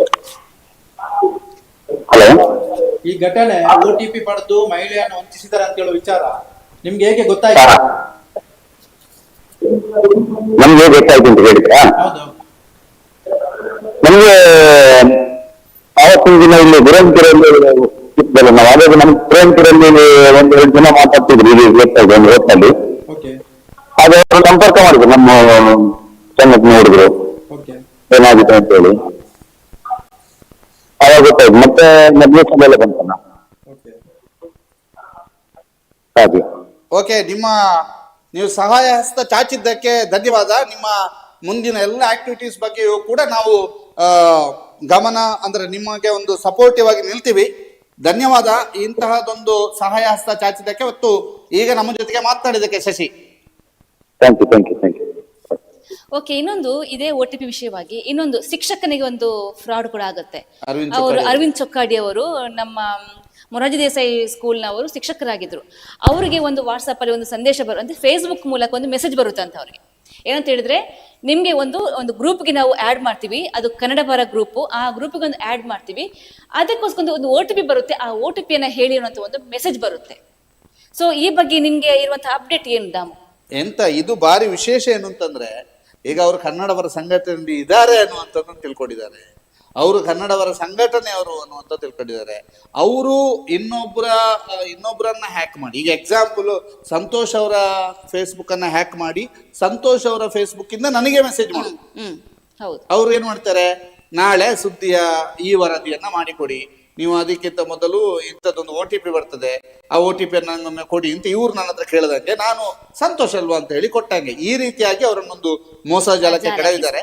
ಅದಾದ ನಂತರ ವಾಟ್ಸಪ್ ಆನ್ ಆಗೋದಿಲ್ಲ, ಡಿಲೀಟ್ ಆಗ್ಬಿಡುತ್ತೆ. ಇಂಥದ್ದೊಂದು ವಾಟ್ಸಪ್ ಆನ್ ಆಗುದಿಲ್ಲ ಅಂತಂದ್ರೆ ಅದರಿಂದ ಆಗೋ ಮಿಸ್ಯೂಸ್ ಏನಂತ ಹೇಳಿದ್ರೆ, ಈ ವಾಟ್ಸಪ್ ಇರುವಂತಹ ಕಾಂಟ್ಯಾಕ್ಟ್ಸ್ ಇರುತ್ತಲ್ವಾ, ಆ ಕಾಂಟ್ಯಾಕ್ಟ್ ಎಲ್ಲ ಕೂಡ ಅವ್ರಿಗೆ ಸಿಗ್ಬಿಡುತ್ತೆ. ಆ ಮೂಲಕ ಅವ್ರಿಗೆಲ್ಲರೂ ಕೂಡ ಒಂದು ಮೆಸೇಜ್ ಅನ್ನ ಮಾಡಿ, ಇಷ್ಟು ನನಗೆ ಅಮೌಂಟ್ ಬೇಕು, ನಂಗೊಂದು ಅರ್ಜೆನ್ಸಿ ಇದೆ ಅಂತ ಹೇಳಿದ್ರೆ, ಆ ಕಾಂಟ್ಯಾಕ್ಟ್ ಅಲ್ಲಿ ಇವರಿಗೆ ಪರಿಚಯ ಇರುತ್ತಲ್ವಾ, ಹಾಗಾಗಿ ಅವ್ರಿಗೆಲ್ಲವನ್ನ ಮೆಸೇಜ್ ಅನ್ನ ಹಾಕ್ತಾರೆ. ನಂಗೆ ಈಗ ಅರ್ಜೆಂಟಾಗಿ 1,000 ಬೇಕು, ಅರ್ಜೆಂಟಾಗಿ 9,000 ಬೇಕು ಅಂತ ಕೇಳ್ತಾರೆ. ಆವಾಗ ಏನಾಗ್ತದೆ, ಇವರ ಪರಿಚಯ ಇರುವಂತವ್ರು ಓಕೆ ಏನೋ ಒಂದು ಅರ್ಜೆನ್ಸಿ ಇರಬೇಕು ಅಂತ ಹೇಳ್ಬಿಟ್ಟು ಅಲ್ಲಿ ಒಬ್ರು ಅದೇ ಒಂದು ಸ್ಕೂಲ್ನ ಶಿಕ್ಷಕಿ ಆಗಿರುವಂತ ಕಂಪ್ಯೂಟರ್ ಟೀಚರ್ ಆಗಿರುವಂತ ರೋಹಿಣಿ ಅನ್ನೋರು ಅವ್ರು 9,000 ಹಾಕೋಕ್ಕೋಸ್ಕರ ರೆಡಿ ಆಗಿದ್ರು, ಫೋನ್ ಪೇ ತೆಗೆದುಕೊಂಡು ಪೇಮೆಂಟ್ ಮಾಡಕ್ಕಂತ ರೆಡಿ ಆಗಿದ್ರು. ಆದ್ರೆ ಅಲ್ಲಿ ಅವರ ಜಿಮೇಲ್ ಐಡಿ ನೋಡ್ತಾರೆ. ಜಿಮೇಲ್ ಐಡಿ ನೋಡ್ಬೇಕಾದ್ರೆ ಅದು ಯಾವುದೋ ಬೇರೆ ಕಡೆ ಗೊತ್ತಾದ ನಂತರ ಆಮೇಲೆ ಇವ್ರಿಗೆ ಗೊತ್ತಾಗುತ್ತೆ ಇದೊಂದು ಫ್ರಾಡ್ ಅಂತ. ಹಾಗಾಗಿ ಅಲ್ಲಿಗೆ ಅದನ್ನ ಕ್ಲೋಸ್ ಮಾಡ್ತಾರೆ. ಒಂದು ವೇಳೆ ಅದನ್ನ ನೋಡ್ದೇ ಇರ್ತಿದ್ರೆ ಅವರ 9,000 ರೂಪಾಯಿ ಗೊತ್ತಾಗ್ತಿತ್ತು. ಹಾಗಾಗಿ ವೀಕ್ಷಕ ನಿಮ್ಗೆ ಹೇಳ್ತಿರೋದು, ಪ್ರತಿಯೊಬ್ರು ಕೂಡ ಈ ಒಂದು OTP ವಿಷಯದಲ್ಲಿ ತುಂಬಾನೇ ಜಾಗರೂಕರಾಗಿರ್ಬೇಕು. ಯಾಕಂತ ಹೇಳಿದ್ರೆ ಯಾರು ಕೂಡ ಮೋಸ ಹೋಗ್ಬೋದು. ಅದ್ ನಿಮಗೆ ಫೇಸ್ಬುಕ್ ಮೂಲಕ ಬರ್ಬೋದು, ಅಥವಾ ಟ್ವಿಟ್ಟರ್ ಮೂಲಕ ಬರ್ಬೋದು, ವಾಟ್ಸಪ್ ಮೂಲಕ ಬರ್ಬೋದು, ಅಥವಾ ನಿಮ್ಗೆ ಪೋಸ್ಟ್ ಮೂಲಕನೂ ಬರ್ಬೋದು. ಹಾಗಾಗಿ ಯಾವುದಕ್ಕೂ ಮುಂಚೆ ನೀವು OTP ಒಂದನ್ನು ಕೊಡೋದನ್ನ ಮುಂಚೆ ನೀವು ಯೋಚನೆ ಮಾಡೋದು ಒಳ್ಳೇದು ಅಂತ ನಮ್ಮ ಒಂದು ಅಭಿಪ್ರಾಯ. ಅವರು ಅರವಿಂದ್ ಚೊಕ್ಕಾಡಿ ಅವರು ಕೇವಲ ಶಿಕ್ಷಕರು ಮಾತ್ರ ಅಲ್ಲ, ಅವರೊಬ್ಬ ಚಿಂತಕರು, ವಿಚಾರವಾದಿ, ಬರಹಗಾರರು, ಲೇಖಕರು, ಒಳ್ಳೆ ಭಾಷಣಗಾರರು, ತುಂಬಾ ಜನರನ್ನ ಜನಜಾಗೃತಿ ಮಾಡಿದ್ರು. ಹೌದು. ಅಂತ ವಿದ್ಯಾವಂತರನ್ನೇ ಈ ರೀತಿ ಮೋಸ ಮಾಡ್ತಾರೆ ಅಂತ ಹೇಳಿ ಅಂದ್ರೆ ಆ ಒಂದು ಸೈಬರ್ ಕ್ರೈಮ್ ಜಾಲ ಅನ್ನುವಂಥದ್ದು ಎಷ್ಟು ಬೆಳೆದಿರ್ತದೆ ಮತ್ತು ಮುಂದಿನ ದಿನಗಳಲ್ಲಿ ಅದು ಎಷ್ಟು ತೊಂದರೆ ಆಗ್ಬೋದು ಅದರಿಂದ ಅನ್ನುವಂಥದ್ದು ಕೂಡ ಜಾಗೃತಿ ಕಾರ್ಯಕ್ರಮ ಆಗ್ಬೇಕು. ಈಗಾಗಲೇ ಇಲ್ಲ, ನಾವು ಈಗಾಗಲೇ ಮಾತನಾಡಿದ್ದೇವೆ. ಇದರ ಜಾಗೃತಿ ಕಾರ್ಯಕ್ರಮ ಅತಿ ಶೀಘ್ರ ಸುದ್ದಿಯಲ್ಲಿ ನೇರ ಪ್ರಸಾರ ಆಗ್ಲಿಕ್ಕಿದೆ. ಖಂಡಿತ. ಓಕೆ, ಇದಿಷ್ಟು ಮಾಹಿತಿ ಕೊಡ್ತಾ ಇದೀವಿ. ಇದೀಗ ನಾವು ಹೋಗ್ತಾ ಇರುವ ವಿಷಯ ಅಂತ ಸೌಜನ್ಯ ಪ್ರಕರಣ. ಎಲ್ರಿಗೂ ಗೊತ್ತು ಸೌಜನ್ಯ ಪ್ರಕರಣ ಯಾವ ಮಟ್ಟಿಗೆ ಅದು ನಮ್ಮ ಈ ಒಂದು ದಕ್ಷಿಣ ಕನ್ನಡ ಜಿಲ್ಲೆ ಆಗಿರ್ಬೋದು, ನಮ್ಮ ಬೆಳ್ತಂಗಡಿ ಆಗಿರ್ಬೋದು, ಎಷ್ಟುವರೆಗೆ ಅದೊಂದು ಜನಾಂದೋಲನವನ್ನ ಸೃಷ್ಟಿಸಿದೆ ಅಂತ ಹೇಳಿದ್ರೆ ಅದು ಹೇಳೋಕೆ ಸಾಧ್ಯ ಆಗ್ತಿಲ್ಲ. ಅದರ ಬಗ್ಗೆ ಮಾತನಾಡಕ್ಕೆ ನಮ್ಮ ಜೊತೆ ವಿಶ್ಲೇಷಕರಿದ್ದಾರೆ. ಸರ್, ಈಗ ಸೌಜನ್ಯ ಪ್ರಕರಣ ಬಗ್ಗೆ ಮಾತಾಡೋದಾದ್ರೆ, ಹೌದು, ಬೆಳ್ತಂಗಡಿ ಮಾತ್ರ ಅಲ್ಲ, ದೇಶ ವಿದೇಶದಲ್ಲಿ ಅದೊಂದು ಬಾರಿ ಸಂಚಲನ ಸೃಷ್ಟಿಸಿದಂತ ಪ್ರಕರಣ. ಸುಮಾರು 12 ವರ್ಷಗಳ ಹಿಂದೆ ನಡೆದಿರುವ ಘಟನೆ. ಉಜಿರೆ SDM ಕಾಲೇಜಿನ ವಿದ್ಯಾರ್ಥಿನಿ, ಸೆಕೆಂಡ್ PUC ವಿದ್ಯಾರ್ಥಿನಿ, ಕಾಲೇಜಿನಿಂದ ಮನೆಗೆ ಹೋಗುವಂತ ವೇಳೆ ಅವರನ್ನು ಅಪಹರಿಸಿ ಅತ್ಯಾಚಾರ ಮಾಡಿ ಕೊಲೆ ಮಾಡಿದಂತ ಘಟನೆ. ಪ್ರಾರಂಭದಲ್ಲಿ ಅದು ಪ್ರಕರಣ ದಾಖಲಾಗಿದ್ದು ಒಬ್ಬಳು ವಿದ್ಯಾರ್ಥಿನಿ ನಾಪತ್ತೆ ಪ್ರಕರಣ. ಆನಂತರ ಮರುದಿವಸ ಇಡೀ ಊರೇ ಒಟ್ಟು ಸೇರಿ ಶೋಧ ಮಾಡಿ ಅಲ್ಲಿ ಒಂದು ಡೆಡ್ ಬಾಡಿ ಪತ್ತೆ ಆಗ್ತದೆ. ಆ ಸಂದರ್ಭದಲ್ಲಿ ಅದು ಮಿಸ್ಸಿಂಗ್ ಕೇಸ್ ಇದ್ದದ್ದು ರೇಪ್ ಆ್ಯಂಡ್ ಮರ್ಡರ್ ಕೇಸ್ ಆಗಿ ಪರಿವರ್ತನೆ ಆಗ್ತದೆ. ಆನಂತರ ಆರೋಪಿಗಳು ಯಾರು ಅಂತ ಹೇಳುವಂತದ್ದು ಆಗ್ತದೆ. ಸಂತೋಷ್ ರಾವ್ ಅಂತ ಹೇಳುವ ಕಾರ್ಕಳದ ಕುಕ್ಕಂದೂರ್ನವನ್ನ ಹಿಡಿದು ಮತ್ತೆ ಅವರೇ ಅದರಲ್ಲಿ ಆರೋಪಿ ಅಂತ ಆಗ್ತದೆ. ಪ್ರಾರಂಭದ ಹಂತದಲ್ಲಿ ಲೋಕಲ್ ಕರ್ನಾಟಕ ಪೊಲೀಸ್ ತನಿಖೆ ಮಾಡ್ತಾರೆ. ಅದು ಆ ತನಿಖೆ ವಿಧಾನ ಸರಿ ಇಲ್ಲ ಅಂತ ಹೇಳುವಂತ ಆರೋಪಗಳು, ಪ್ರತಿಭಟನೆಗಳು ಕೇಳಿ ಬಂದಾಗ CIDಗೆ ಪ್ರಕರಣವನ್ನು ಕೊಡ್ತಾರೆ. CID ಪ್ರಕರಣ ಕೂಡ ಸರಿಯಾಗಿ ನಡೀತಾ ಇಲ್ಲ ಅಂತ ಹೇಳುವಂತ ಆರೋಪಗಳು ಕೇಳಿ ಬಂದಾಗ ಮತ್ತು ಬೆಳ್ತಂಗಡಿ ಮಾತ್ರ ಅಲ್ಲ, ಹೊರಭಾಗದಲ್ಲಿ ಪ್ರತಿಭಟನೆ ನಡೆದವರು ಕೂಡ ಅದನ್ನ CBIಗೆ ಕೊಡ್ತಾರೆ. CBI ಅವರು ಸುದೀರ್ಘ ಸಂದರ್ಭದಲ್ಲಿ ತನಿಖೆ ಮಾಡಿ ಅವರ ಚಾರ್ಜ್ ಶೀಟ್ ನಲ್ಲಿ ಈ ಪ್ರಕರಣದ ಆರೋಪಿ ಸಂತೋಷ್ ರಾವ್ ಹೌದು, ಸಂತೋಷ್ ರಾವ್ ಸೌಜನ್ಯ ಅವರನ್ನ ಅತ್ಯಾಚಾರ ಮಾಡಿ ಕೊಲೆ ಮಾಡಿದ್ದು ಹೌದು ಅಂತ ದೋಷಾರೋಪಣ ಪಟ್ಟಿ ಸಲ್ಲಿಸಿದ್ರು. ಆ ಸಂದರ್ಭದಲ್ಲಿ ವಾದ ಪ್ರತಿವಾದ ನಡೆದು ಇತ್ತೀಚೆಗೆ CBI ವಿಶೇಷ ನ್ಯಾಯಾಲಯ ಇದರಲ್ಲಿ ಸಂತೋಷ್ ರಾವ್ ಅಲ್ಲ ಅಂತ ಹೇಳುವಂತ ತೀರ್ಪನ್ನು ಕೊಟ್ಟಿದ್ದಾರೆ. ಅಲ್ಲ ಅಂತ ಹೇಳಿದ್ರೆ ಈ ಪ್ರಕರಣದಲ್ಲಿ ಸಾಕ್ಷ್ಯಾಧಾರಿಲ್ಲ ಮತ್ತು ತುಂಬಾ ವಿಶ್ಲೇಷಣೆಗಳನ್ನ ಕೋರ್ಟ್ ಬರೆದಿದ್ದಾರೆ. ಆ ಸಂದರ್ಭದಲ್ಲಿ ಮತ್ತಷ್ಟು ಹೋರಾಟಗಳು, ಪ್ರತಿಭಟನೆಗಳು ಬೆಳ್ತಂಗಡಿ ಮಾತ್ರ ಅಲ್ಲ, ದಕ್ಷಿಣ ಕನ್ನಡದ ಬೇರೆ ಬೇರೆ ಕಡೆ ಮಹಾರಾಷ್ಟ್ರದಲ್ಲಿ ನಡೆಯಿತು, ದೆಹಲಿಯಲ್ಲಿ ನಡೆಯಿತು. ಇಂಥ ಸಂದರ್ಭದಲ್ಲಿ ಬಹಳಷ್ಟು ಕುತೂಹಲ ಕೆರಳಿಸಿತ್ತು. ಸೌಜನ್ಯ ಅವರಿಗೆ ಒಂದು ನ್ಯಾಯ ಸಿಗ್ತದೆ ಅಂತ ಹೇಳುವಂತ ವಿಶ್ವಾಸ ಎಲ್ಲರ ಹತ್ರ ಇತ್ತು. ಅದರ ಜೊತೆಗೆ ಮೊನ್ನೆ ಕರ್ನಾಟಕ ಹೈಕೋರ್ಟ್ ಸೌಜನ್ಯ ಅವರ ತಂದೆ ಧರ್ಮಸ್ಥಳ ಗ್ರಾಮದ ಪಾಂಗಲ್ ಚಂದಪ್ಪ ಗೌಡರು ಒಂದು ಅರ್ಜಿ ಹಾಕಿದ್ರು. ಪ್ರಕರಣದ ಮರುತನಿಖೆ ಆಗ್ಬೇಕು ಅಂತ ಅರ್ಜಿ ಹಾಕಿದ್ರು. ಮತ್ತೆ ಅದರಲ್ಲಿ ಸಂತೋಷ್ ರಾವನ್ನ ಖುಲಾಸೆ ಮಾಡಿದಂತ CBI ಸ್ಪೆಷಲ್ ಕೋರ್ಟ್ ನ ತೀರ್ಪನ್ನ ಪ್ರಶ್ನಿಸಿ CBI ಅಧಿಕಾರಿಗಳು ಹೈಕೋರ್ಟ್ಗೆ ಅರ್ಜಿ ಸಲ್ಲಿಸಿದ್ರು. ಸಂತೋಷ್ ರಾವೇ ಈ ಪ್ರಕರಣದ ಆರೋಪಿ, ಅವನೇ ಅಪರಾಧಿ, ಹಾಗಾಗಿ ಮರುತನಿಖೆ ಅಗತ್ಯ ಇಲ್ಲ, ಅವರೇ ಆರೋಪಿ ಅನ್ನುವಂತ ರೀತಿಯಲ್ಲಿ ಅರ್ಜಿ ಸಲ್ಲಿಸಿದ್ರು. ಜೊತೆಗೆ ಸಂತೋಷ್ ರಾವ್, ನಾನು ಒಬ್ಬ ನಿರಪರಾಧಿ ಅಂತ ಕೋರ್ಟೇ ತೀರ್ಮಾನ ಕೊಟ್ಟರು ಕೂಡ ಸುಮಾರು ವರ್ಷ ಕಾರಾಗೃಹದಲ್ಲಿ ಕಳೆದಿದ್ದೇನೆ, ನನ್ನ ವೈಯಕ್ತಿಕ ಜೀವನವನ್ನ ಕಳ್ಕೊಂಡಿದ್ದೇನೆ, ಹಾಗಾಗಿ ನನಗೆ ಸೂಕ್ತ ಪರಿಹಾರ ಕೊಡ್ಬೇಕು ಅಂತ ಅರ್ಜಿ ಹಾಕಿದೆ. ಈ 3 ಪ್ರಕರಣದ ಅರ್ಜಿಯನ್ನ ಹೈಕೋರ್ಟ್ ಮೊನ್ನೆ ತೀರ್ಪು ಕೊಟ್ಟಿದೆ. 3 ಅರ್ಜಿಗಳನ್ನ ವಜಾ ಮಾಡಿದೆ. ಹಾಗಾಗಿ ಮುಂದಿನ ಬೆಳವಣಿಗೆ ಕಾದು ನೋಡ್ಬೇಕು. ಈಗ ಸೌಜನ್ಯ ಪರ ಹೋರಾಟಗಾರರು ಅಧಿಕೃತವಾಗಿ ಇಲ್ಲಿಯೂ ಪ್ರಕಟಣೆ ಕೊಟ್ಟಿಲ್ಲ. ಅದೇ ಅವರು ಸುಪ್ರೀಂ ಕೋರ್ಟ್ಗೆ ಹೋಗ್ತಾರೆ, ಸುಪ್ರೀಂ ಕೋರ್ಟ್ಗೆ ಮೇಲ್ಮನೆ ಹೋಗ್ತಾರೆ, ಹೋರಾಟ ನಡೆಸ್ತಾರೆ ಅನ್ನುವಂತ ಮಾಹಿತಿ ಇದೆ. ಅದು ಯಾವ್ದು ಹೋರಾಟ ನಡ್ಲಿ ಏನಾಗ್ಲಿ, ಒಂದು ಮುಗ್ಧ ಹೆಣ್ಮಕ್ಳಿಗೆ ನ್ಯಾಯ ವ್ಯವಸ್ಥೆ ಆಗ್ಬೇಕು ಅನ್ನುವಂಥದ್ದು ಎಲ್ಲರೂ ಹೇಳ್ತಾರೆ. ಇಷ್ಟು ವರ್ಷ ಡಿಲೇ ಆಗಿದ್ದೇ ಒಂದು ದೊಡ್ಡ ತಪ್ಪು ಅಂತ ಹೇಳ್ಬೋದಲ್ವಾ? ಯಾಕಂದ್ರೆ ಈಗ ದೇಶಾದ್ಯಂತ ವಿಚಾರಗಳು ನಡೀತಿರೋದು ಅದೇ. ಎಲ್ಲಾ ಹೋರಾಟಗಳು, ನಿರ್ಭಯ ಪ್ರಕರಣ ಇರ್ಬೋದು, ಮೊನ್ನೆ ಕೋಲ್ಕತ್ತಾದಲ್ಲಿ ನಡೆದಿದ್ದಂತ ಟ್ರೈನಿ ಡಾಕ್ಟರ್ನ ಅತ್ಯಾಚಾರ ಪ್ರಕರಣ, ಕೊಲೆ ಇರ್ಬೋದು. ಇಂಥ ಘಟನೆಗಳು ನಡೆದಾಗ ಪ್ರತಿ ವಿಚಾರ ಬಂದಾಗ ಅವರಿಗೆ ಒಂದು ನ್ಯಾಯ ಸಿಗುವಂತ ವ್ಯವಸ್ಥೆ ಆಗ್ಬೇಕು.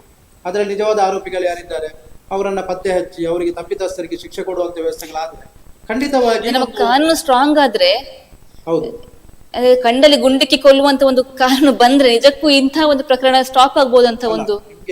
ಇಂಥ ಪ್ರಕರಣದಲ್ಲಿ ಕಳೆದ ಸುಮಾರು ವರ್ಷಗಳು ನಡೆದಾಗ ಘಟನೆಗೂ ಈಗಿನ ಹೊಸ ಕಾನೂನು ಬಂದಾಗ ಆದ ಘಟನೆಗೂ ತುಂಬಾ ವ್ಯತ್ಯಾಸಗಳಿದೆ. ಯಾಕಂತ ಹೇಳಿದ್ರೆ ಡಿಜಿಟಲ್ ಸಾಕ್ಷಿಗಳನ್ನ ಕೋರ್ಟ್ ನಂಬ್ತದೆ.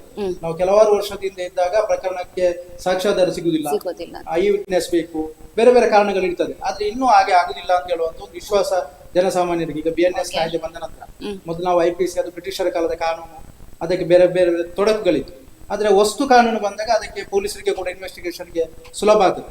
ಈಗ ಪಶ್ಚಿಮ ಬಂಗಾಳ ಸರ್ಕಾರ ನೋಡಿದ್ರೆ ಮೊನ್ನೆ ಹೊಸ ಕಾನೂನು ಅತ್ಯಾಚಾರಿಗಳಿಗೆ ಮರಣದಂಡನೆ ಕೊಡುವಂತ ಕಾನೂನು ತರಬೇಕು ಅಂತ ಹೇಳುವಂಥದ್ದು ಮಾಡಿದ್ದಾರೆ.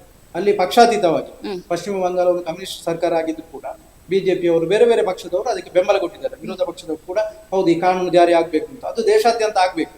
ಯಾವಾಗ್ಲೂ ಪ್ರತಿಭಟನೆಗಳು ನಡೆದಾಗ ಜನಸಾಮಾನ್ಯರು ಹೇಳ್ತಾರೆ, ಒಂದು ಹೆಣ್ಣು ಮಗುವಿನ ಮೇಲೆ ಅತ್ಯಾಚಾರ ನಡೆದಾಗ ಖಾಲಿ ಕ್ಯಾಂಡಲ್ ಉರಿಸಿ ನಾವು ಪ್ರತಿಭಟನೆ ಮಾಡುವುದಲ್ಲ, ಆರೋಪಿಯನ್ನೇ ಉರಿಸುವಂತ ಕಾನೂನುಗಳು ಬರಬೇಕು. ಒಂದೆರಡು ಘಟನೆಗಳಾದ ಆದ್ರೆ ಖಂಡಿತವಾಗಿ ಅದರ ಬಗ್ಗೆ ಜಾಗೃತಿ ಆಗ್ತದೆ. ಯಾಕಂತ ಹೇಳಿದ್ರೆ ಈಗ ನಾವು ಎನ್ಕೌಂಟರ್ ಮಾಡ್ಬೇಕಾದ್ರೆ ಇದು ಹೇಳ್ತೇವೆ, ಆದ್ರೆ ಅದು ಅಷ್ಟು ಸುಲಭ ಆಗುತ್ತೆ. ಯಾಕಂತ ಹೇಳಿದ್ರೆ ಎನ್ಕೌಂಟರ್ ಮಾಡುವಂತದ್ದು ಕೂಡ ಒಂದು ಪೊಲೀಸ್ ಕಾನೂನನ್ನ ಕೈಗೆ ತಗೊಂಡಾಗ ಆಗ್ತದೆ. ಎನ್ಕೌಂಟರ್ ಅನ್ನುವಂಥದ್ದು ಒಂದು ಘಟನೆ ನಡೆದಾಗ ಮಾಡಿ ಅಂತ ಹೇಳುವಷ್ಟು ಸುಲಭ ಅಲ್ಲ. ಆದ್ರೆ ಆ ಎನ್ಕೌಂಟರ್ನ ಬದಲು ಕಾನೂನು ವ್ಯಾಪ್ತಿಯಲ್ಲೇ ಅಪರಾಧಿಗೆ ಶಿಕ್ಷೆ ಕೊಡ್ಬೇಕು, ಮತ್ತೆ ಅದಕ್ಕೆ ತ್ವರಿತ ನ್ಯಾಯಾಲಯ ಬರಬೇಕು, ಫಾಸ್ಟ್ ಟ್ರ್ಯಾಕ್ ಕೋರ್ಟ್ಗಳ ನಿರ್ಮಾಣ ಮಾಡಬೇಕು. ಆರೋಪಿಗಳ ಸಾಕ್ಷ್ಯಾಧಾರ ಸಿಕ್ಕಿದ ಕೂಡಲೇ ಅವರನ್ನ ಕಠಿಣ ಶಿಕ್ಷೆಗೆ ಒಳಪಡಿಸುವಂತ ಪ್ರಕ್ರಿಯೆಗಳು ಆದಾಗ ಖಂಡಿತವಾಗಿಯೂ ಅದರ ಬಗ್ಗೆ ಒಂದು ಹೆದರಿಕೆ ಜನಸಾಮಾನ್ಯರಿಗೆ ಕೂತ್ಕೊಳ್ತದೆ. ಇವತ್ತು ಕಾನೂನಿನ ಲೋಪದೋಷದಿಂದಾಗಿ ಕೆಲವು ಘಟನೆಗಳು ನಡೀತದೆ. ಅದನ್ನ ಕಾನೂನಿನ ಕುಣಿಕೆಯಲ್ಲೇ ಸರಿ ಮಾಡಿದಾಗ ಎಲ್ಲ ವ್ಯವಸ್ಥೆಗಳು ಕೂಡ ಸರಿಯಾಗ್ತದೆ. ಓಕೆ, ಆದಷ್ಟು ಬೇಗ ಈ ಸೌಜನ್ಯ ಪ್ರಕರಣಕ್ಕೆ ಒಂದು ನ್ಯಾಯ ಸಿಗ್ಲಿ, ಆ ಒಂದು ಆರೋಪಿಗೆ ಕಠಿಣ ಶಿಕ್ಷೆ ಆಗ್ಲಿ ಅಂತ ಹೇಳ್ತಾ, ಮುಂದಿನ ವಿಷಯ ಈ ಗ್ರಾಮ ಸಭೆಯ ಬಗ್ಗೆ. ನಮ್ಮ ಈ ಗ್ರಾಮ ಅಂತ ಹೇಳಿದ್ರೆ ಅಲ್ಲಿರುವಂತಹ ಎಲ್ಲ ಸಮಸ್ಯೆ ಆಗಿರ್ಬೋದು, ಬೇರೆ ಬೇರೆ ಅಭಿವೃದ್ಧಿ ಆಗಿರ್ಬೋದು, ಎಲ್ಲದರ ಬಗ್ಗೆ ಚರ್ಚೆ ಮಾಡುವಂತ ಒಂದು ವಿಷಯ ಅಂತ ಹೇಳಿದ್ರೆ ಅದು ಗ್ರಾಮ ಸಭೆ. ಆದ್ರೆ ಇತ್ತೀಚೆಗೆ ಆಗ್ತಿರುವಂತಹ ಗ್ರಾಮ ಸಭೆ ನೋಡ್ಬೇಕಾದ್ರೆ ಈ ಕುವೆಟ್ ಆಗಿರ್ಬೋದು, ಅದೇ ರೀತಿಯಾಗಿ ಕೊಕ್ಕಡ ಆಗಿರ್ಬೋದು, ಎಲ್ಲ ಕಡೆ ಕೂಡ ಗ್ರಾಮ ಸಭೆ ರದ್ದಾಗುತ್ತೆ. ಈ ರದ್ದಾಗೋಕೆ ಮುಖ್ಯ ಕಾರಣ ಏನು ಸರ್ ಸಂತೋಷ್? ಗ್ರಾಮ ಸಭೆ ಅನ್ನುವಂಥದ್ದು ಬಹಳಷ್ಟು ಮಹತ್ವ. ನಾವಿವತ್ತು ಲೋಕಸಭೆ ಅನ್ನುವಂಥದ್ದು ಏನಿದೆ, ವಿಧಾನಸಭೆ ಅನ್ನುವಂಥದ್ದು ಏನಿದೆ, ಅದಕ್ಕಿಂತಲೂ ಪರಿಣಾಮಕಾರಿಯಾಗಿ ನಡೆಯುವಂಥದ್ದು ಗ್ರಾಮ ಸಭೆ. ಯಾಕಂತ ಹೇಳಿದ್ರೆ ಸ್ಥಳೀಯ ಸರ್ಕಾರ ನಮ್ಮ ತ್ರಿಸ್ತರ ಪದ್ಧತಿ ಹೇಳ್ತೇವೆ, ಜಿಲ್ಲಾ ಪಂಚಾಯತ್, ತಾಲೂಕು ಪಂಚಾಯತ್, ಗ್ರಾಮ ಪಂಚಾಯತ್. ನಾವೀಗ ವಿಧಾನಸಭೆಯಲ್ಲಿ ಮಾತಾಡ್ಬೇಕು ಅಂತಂದ್ರೆ ಯಾರು ಮಾತಾಡ್ಬೇಕು? ಇಲ್ಲಿಯ ಶಾಸಕರು ಮಾತಾಡ್ಬೇಕು. ಲೋಕಸಭೆಯಲ್ಲಿ ಮಾತಾಡ್ಬೇಕಿದ್ರೆ ಸಂಸದರು ಮಾತಾಡ್ಬೇಕು. ರಾಜ್ಯಸಭೆಯಲ್ಲಿ ವಿಧಾನ ಪರಿಷತ್ನಲ್ಲಿ ಅದರ ಸದಸ್ಯರು ಮಾತಾಡ್ಬೇಕು. ಜಿಲ್ಲಾ ಪಂಚಾಯತ್ ನಲ್ಲಿ ಜಿಲ್ಲಾ ಪಂಚಾಯತ್ ಸದಸ್ಯರು ಮಾತಾಡ್ಬೇಕು. ತಾಲೂಕು ಪಂಚಾಯತ್ ನಲ್ಲಿ ತಾಲೂಕು ಪಂಚಾಯತ್ ಮೆಂಬರ್ ಮಾತಾಡ್ಬೇಕು. ಆದ್ರೆ ಗ್ರಾಮ ಸಭೆಯಲ್ಲಿ ಒಬ್ಬ ಜನಸಾಮಾನ್ಯ, ಆ ಗ್ರಾಮದ ವ್ಯಕ್ತಿ ಹೋಗಿ ಸಮಸ್ಯೆಗಳನ್ನು ಹೇಳ್ಕೊಳ್ಬಹುದು. ನನ್ನ ಗ್ರಾಮಕ್ಕೆ, ನನ್ನ ಗ್ರಾಮ ಪಂಚಾಯತ್ ವ್ಯಾಪ್ತಿಗೆ ಇಂಥ ಕೊಡುಗೆಗಳು ಬೇಕು ಅಂತ ಕೇಳ್ಬೋದು. ಯಾವುದೇ ಸರ್ಕಾರಗಳು ಕೂಡ ಒಂದು ಗ್ರಾಮ ಪಂಚಾಯತ್ ನಿರ್ಣಯ ಮಾಡಿದ್ರೆ ಅದನ್ನ ಅಷ್ಟು ಸುಲಭದ ತೆಗೆದುಹಾಕ್ಲಿಕ್ಕೆ ಆಗುದಿಲ್ಲ. ಯಾವುದೇ ನಿರ್ಣಯ ಗ್ರಾಮ, ಯಾಕಂದ್ರೆ ಸ್ಥಳೀಯ ಸರ್ಕಾರ, ಲೋಕಲ್ ಗವರ್ಮೆಂಟ್ ಅಂತ ಹೇಳ್ತೇವೆ. ಆದ್ರೆ ಇವತ್ತು ಏನಾಗ್ತಿದೆ ಅಂತ ಹೇಳಿದ್ರೆ ವೈಯಕ್ತಿಕ ಹಿತಾಸಕ್ತಿ, ಸ್ವಾರ್ಥ, ಸ್ವಪ್ರತಿಷ್ಠೆ, ಇದರಿಂದ ಎಲ್ಲದರಾಗಿ ಗ್ರಾಮ ಸಭೆಗಳು ಮುಂದೂಡಿಕೆ ಆಗುವುದು. ನೀವು ಇತ್ತೀಚಿನ ಬೆಳವಣಿಗೆ ನೋಡಿದ್ರೆ ನಮ್ಮ ಬೆಳ್ತಂಗಡಿ ಅಂತಲ್ಲ, ಬೇರೆ ಬೇರೆ ತಾಲೂಕುಗಳಲ್ಲಿ ನೋಡಿದ್ರೆ ಕೂಡ ಗ್ರಾಮ ಸಭೆಗಳು ಮುಂದೂಡಿಕೆ ಆಗ್ಲಿಕ್ಕೆ ಮುಖ್ಯ ಕಾರಣ ಕೊಡುವಂತದ್ದು ತಾಲೂಕು ಮಟ್ಟದ ಅಧಿಕಾರಿಗಳು ಬರಲಿಲ್ಲ, ಮಟ್ಟದ ಅಧಿಕಾರಿಗಳು ಬರಲಿಲ್ಲ. ಜನಜಾಗೃತಿ ಮೂಡಿಸುವಲ್ಲಿ ಅಧಿಕಾರಿಗಳು ಕೂಡ ಎಡವಿದ್ದಾರೆ. ಈಗ ನನ್ನ ತಿಳುವಳಿಕೆ ಪ್ರಕಾರ ಏನು ಅಂತ ಹೇಳಿದ್ರೆ, ಒಂದು ಗ್ರಾಮ ಸಭೆಗೆ ತಾಲೂಕು ಮಟ್ಟದ ಅಧಿಕಾರಿಗಳು ಬರ್ಬೇಕು ಅಂತಿಲ್ಲ, ಗ್ರಾಮ ಸಭೆಗೆ ಗ್ರಾಮ ಪಂಚಾಯತ್ ಮಟ್ಟದ ಅಧಿಕಾರಿಗಳು ಬರ್ಬೇಕು ಅಂತ ಇರುತ್ತೆ. ಅವರು ಕಡ್ಡಾಯವಾಗಿ ಬರಲೇಬೇಕು. ಅವರು ಬಂದು ಆ ಊರಿನ ಏನು ಸಮಸ್ಯೆಗಳಿದೆ, ಏನು ಬೇಡಿಕೆಗಳಿದೆ, ಏನು ಅಭಿವೃದ್ಧಿ ಕಾರ್ಯಗಳಿದೆ ಅದರ ಬಗ್ಗೆ ಮಾಹಿತಿ ಕೊಡ್ಬೇಕು. ಮತ್ತು ಪ್ರತಿ ಇಲಾಖಾವಾರು ಮಾಹಿತಿಯನ್ನು ಕೊಡ್ಬೇಕು. ವಾರ್ಡ್ ಸಭೆಗಳಲ್ಲಿ ಏನು ಬೇಡಿಕೆ ಬಂದಿದೆ ಅದನ್ನು ಸ್ವೀಕರಿಸಬೇಕು. ಅಕಸ್ಮಾತ್ ತಾಲೂಕು ಮಟ್ಟದ ಅಧಿಕಾರಿಯೇ ಬೇಕು ಅಂತಿದ್ರೆ ಅದಕ್ಕೆ ಒಂದು ಪ್ರೊಸೀಜರ್ ಇದೆ. ಏನಿದೆ ಅಂತ ಹೇಳಿದ್ರೆ, ಆ ಗ್ರಾಮಸ್ಥ ಒಬ್ಬ ನನಗೆ ಗ್ರಾಮ ಸಭೆಯಲ್ಲಿ ತಾಲೂಕು ಮಟ್ಟ ಅಧಿಕಾರಿಯೊಟ್ಟಿಗೆ ಮಾತಾಡ್ಲಿಕ್ಕಿದೆ, ಇಂಥ ವಿಚಾರದ ಬಗ್ಗೆ ಚರ್ಚೆ ಮಾಡ್ಲಿಕ್ಕಿದೆ, ಆ ಇಲಾಖೆಗೆ ಸಂಬಂಧಪಟ್ಟ ಸಮಸ್ಯೆ ಇದೆ ಅಂತ ಹೇಳಿದ್ರೆ ಮೊದಲೇ PDO ಮುಖಾಂತರ ಅಥವಾ ಅಧ್ಯಕ್ಷರ ಮುಖಾಂತರ ಕೊಟ್ರೆ ತಾಲೂಕು ಮಟ್ಟದ ಅಧಿಕಾರಿಯನ್ನ ಗ್ರಾಮ ಸಭೆಗೆ ಕರೆಸಿಕೊಳ್ಳುವಂತ ಅವಕಾಶ ಇದೆ.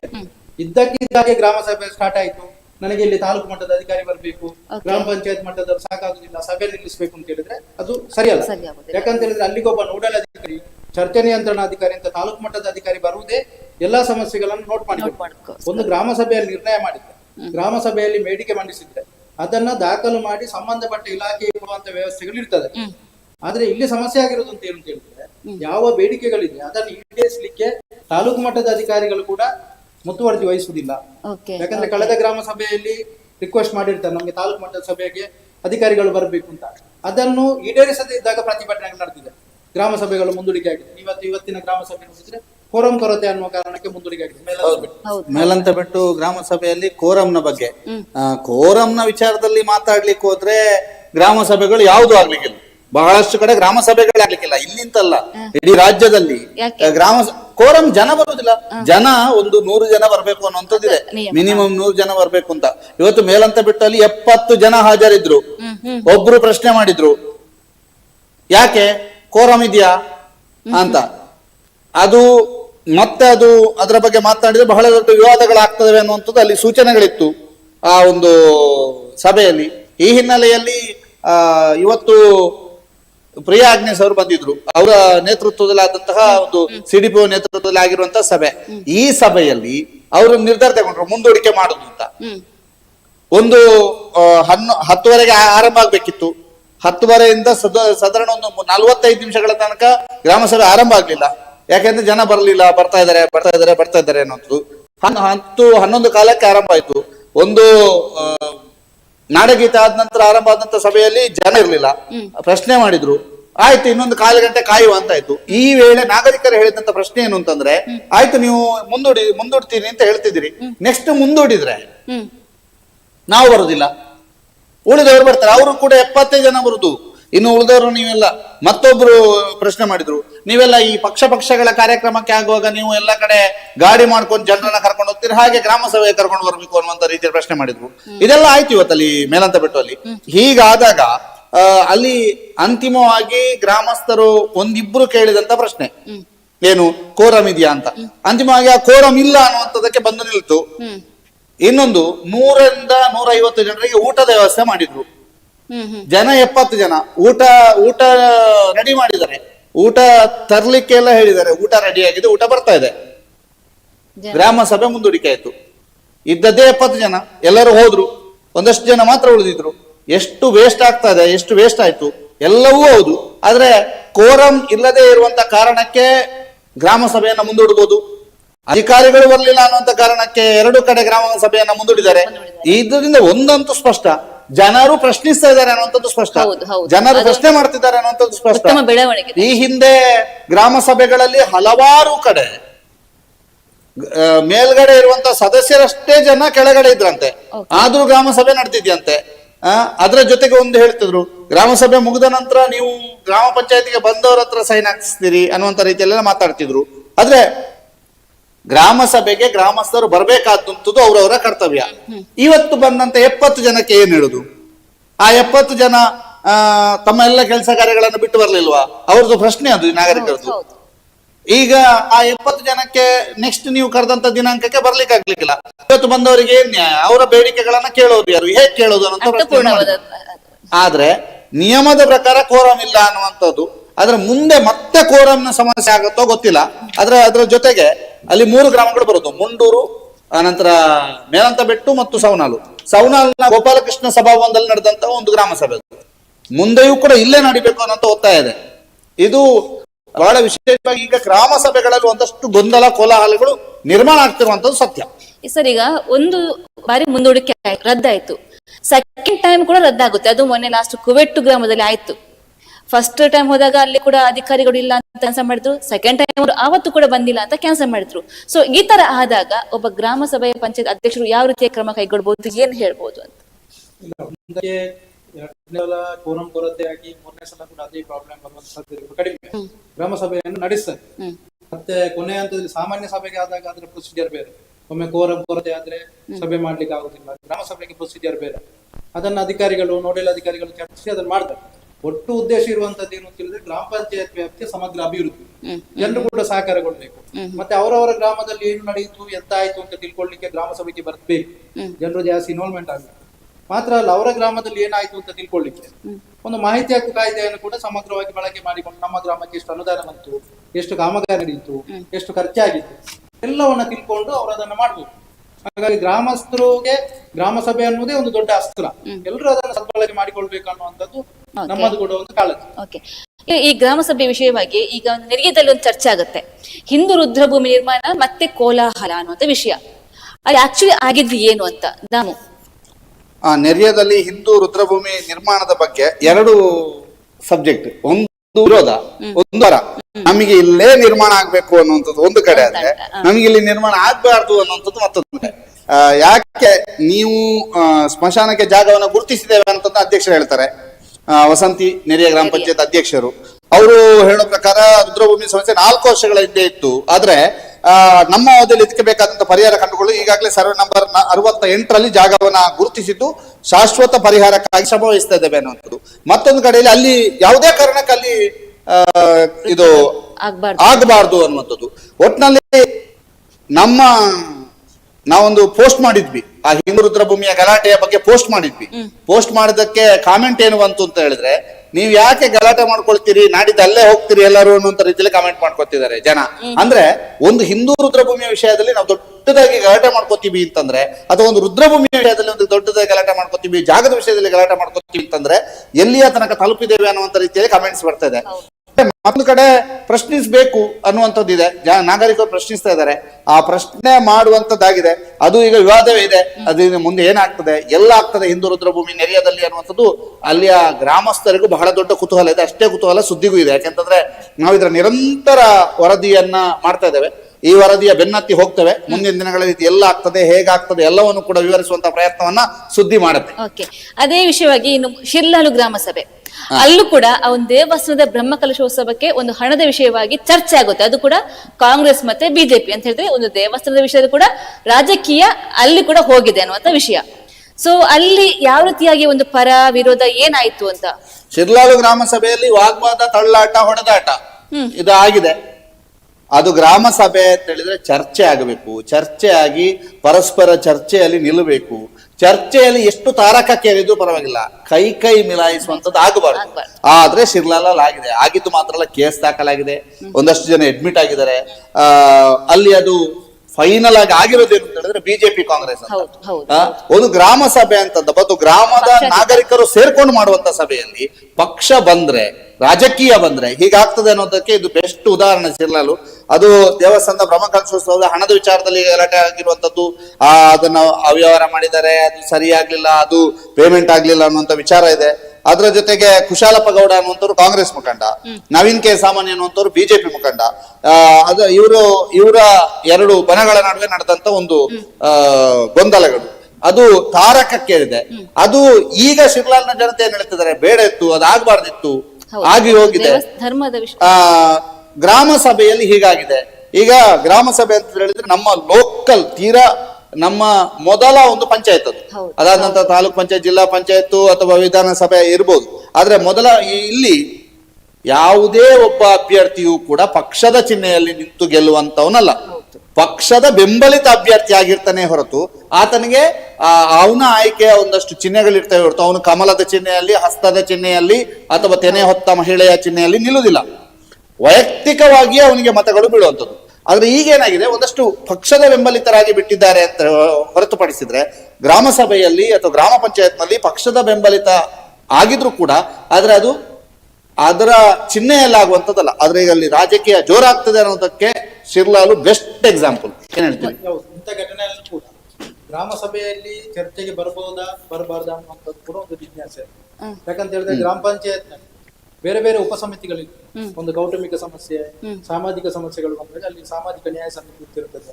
ಅಲ್ಲಿ ಆ ಹಂತದಲ್ಲಿ ಕೂಡ ಅದನ್ನು ಇತ್ಯರ್ಥ ಮಾಡಿಕೊಳ್ಳಿಕ್ಕೆ ಅವಕಾಶಗಳಿರ್ತದೆ. ಹಾಗಾಗಿ ಗ್ರಾಮ ಸಭೆಗೆ ಬಂದು ಗಲಾಟೆ ಮಾಡಬೇಕು ಇದು ಆ ಉದ್ದೇಶ ಅಲ್ಲ. ಇದು ಸಭೆಯಲ್ಲಿ ಚರ್ಚೆ ಮಾಡಿದಾಗ ರಾಜಕೀಯವಾಗಿ ಸ್ಫೋಟ ಆಗಿ ಗಲಾಟೆ ಆಗುವಂಥದ್ದು. ಇಲ್ಲಿ ಜನಸಾಮಾನ್ಯರಿಗೆ ಬೇಕಾಗಿ ಗ್ರಾಮ ಸಭೆಗೆ ನಡಿಬೇಕು, ರಾಜಕೀಯದವರಿಗೆ ಬೇಕಾಗಿ ಅಲ್ಲ. ಹಾಗಾಗಿ ನಾವು ಆಗ್ಲೇ ಅದನ್ನು ಚರ್ಚೆ ಮಾಡಿದಾಗ ಗ್ರಾಮ ಸಭೆ ಅನ್ನುವಂಥದ್ದು ಜನಸಾಮಾನ್ಯರ ಸಭೆ ಆಗ್ತದೆ. ಅದು ಲೋಕಸಭೆಯಲ್ಲಿ, ರಾಜ್ಯಸಭೆಯಲ್ಲಿ, ವಿಧಾನಸಭೆಯಲ್ಲಿ, ವಿಧಾನ ಪರಿಷತ್ನಲ್ಲಿ ಆದಾಗೆ ಖಾಲಿ ಚರ್ಚೆ ಮಾಡ್ಲಿಕ್ಕೆ, ಸತ್ಯಾಗ್ರಹ ಮಾಡ್ಲಿಕ್ಕೆ, ಬಾವಿಗಿಳಿದು ಪ್ರತಿಭಟನೆ ಮಾಡ್ಲಿಕ್ಕೆ ಇರುವಂತದ್ದಲ್ಲ. ಗ್ರಾಮ ಸಭೆ ಅಂತ ಹೇಳುವಂತದ್ದು ಆ ಊರಿನ ಅಭಿವೃದ್ಧಿಗೆ ಬಳಕೆ ಆಗ್ಬೇಕು. ಅದೇ ನಮ್ಮ ಒಂದು ಮುಖ್ಯ ಕಾಳಜಿ. ನಾವು ಕೂಡ ಅದನ್ನು ಅಲ್ಲಿಯ ಸಮಸ್ಯೆ ಏನು ಅಂತ ಹೇಳೋದನ್ನು ಸ್ವಲ್ಪ ಫಾಲೋ ಅಪ್ ಮಾಡಿ ಬೆಳಕು ಚೆಲ್ಲುವಂತ ಪ್ರಕ್ರಿಯೆಯನ್ನು ಮಾಡ್ಲಿಕ್ಕೆ. ಓಕೆ ಇದೀಗ ಮುಂದಿನ ವಿಷಯ ಅಂತ ಹೇಳಿದ್ರೆ, ಈ ಅಟ್ಟಂಜಿಯ ಕೊರಗ ಕುಟುಂಬಗಳಿಗೆ ಕೇಂದ್ರ ಸರ್ಕಾರ ಓಗೊಟ್ಟಿದೆ ಅಂತ 6 ಕೋಟಿ ರೂಪಾಯಿ ಅನುದಾನವನ್ನ ಕೊಟ್ಟಿದೆ ಅನ್ನುವಂತ ವಿಷಯ. ಅಂದ್ರೆ ಒಂದು ರಸ್ತೆ ದುರಸ್ತಿ ಆಗಿರ್ಬೋದು, ಸೇತುವೆ ನಿರ್ಮಾಣ ಆಗಿರ್ಬೋದು, ಎಲ್ಲದೂ ಕೂಡ ಕೇಂದ್ರ ಸರ್ಕಾರ ಅನುಮೋದನೆಯನ್ನು ಕೊಟ್ಟಿದೆ ಅಂತ. ನಮ್ಮ ಸಂಸದರಾಗಿರುವಂತಹ, ದಕ್ಷಿಣ ಕನ್ನಡ ಜಿಲ್ಲೆ ಸಂಸದರಾಗಿರುವಂತಹ ಬ್ರಿಜೇಶ್ ಚೌಟ ಅವರು ಈ ಬಗ್ಗೆ ಎಲ್ಲವನ್ನು ಕೂಡ ಅವರು ಕ್ರಮವನ್ನು ಕೈಗೊಂಡಿದ್ದಾರೆ. ಈ ಬಗ್ಗೆ ಏನ್ ಅಪ್ಡೇಟ್ಸ್ ಇದೆ ನಾವು?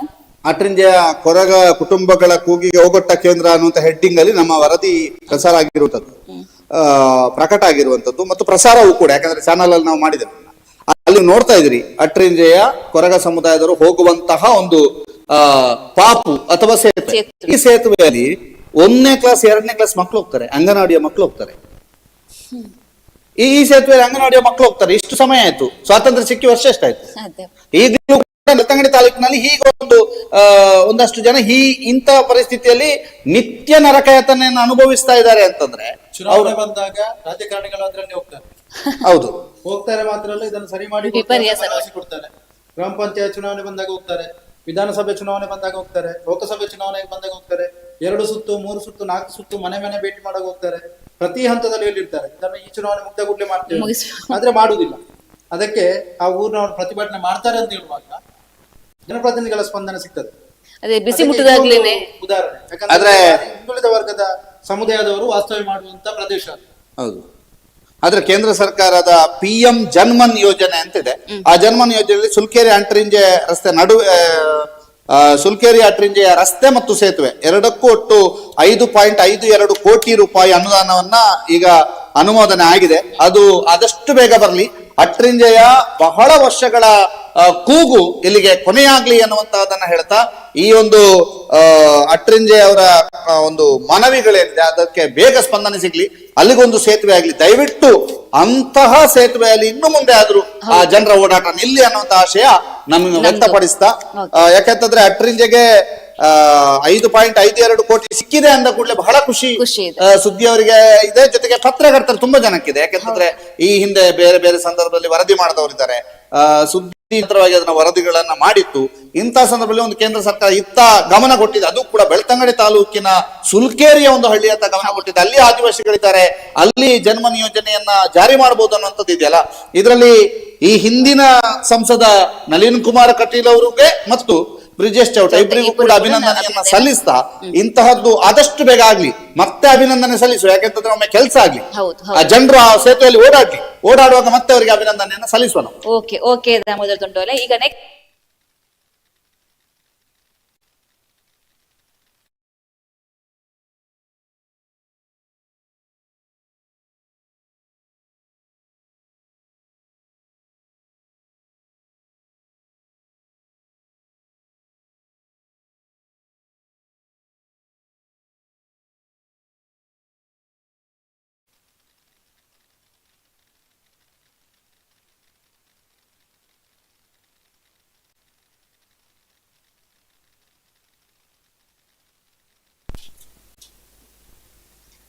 ಓಕೆ ವೀಕ್ಷಕರೇ, ಇದೀಗ ನಾವು ಹೇಳ್ತಿರುವಂತಹ ವಿಷಯ ಅಂತ ಹೇಳಿದ್ರೆ ಪಟ್ಟಣ ಪಂಚಾಯತ್ಗೆ ನೂತನ ಸಾರಥಿಗಳ ಆಯ್ಕೆ ಅನ್ನೋ ಹೆಡ್ಡಿಗಲ್ಲಿ ನಮ್ಮ ಸುದ್ದಿ ಬಿಡುಗಡೆಯಲ್ಲಿ ಒಂದು ಸುದ್ದಿ ಪ್ರಕಟ ಆಗಿದೆ. ಆ ಬಗ್ಗೆ ಮಾತಾಡೋಣ.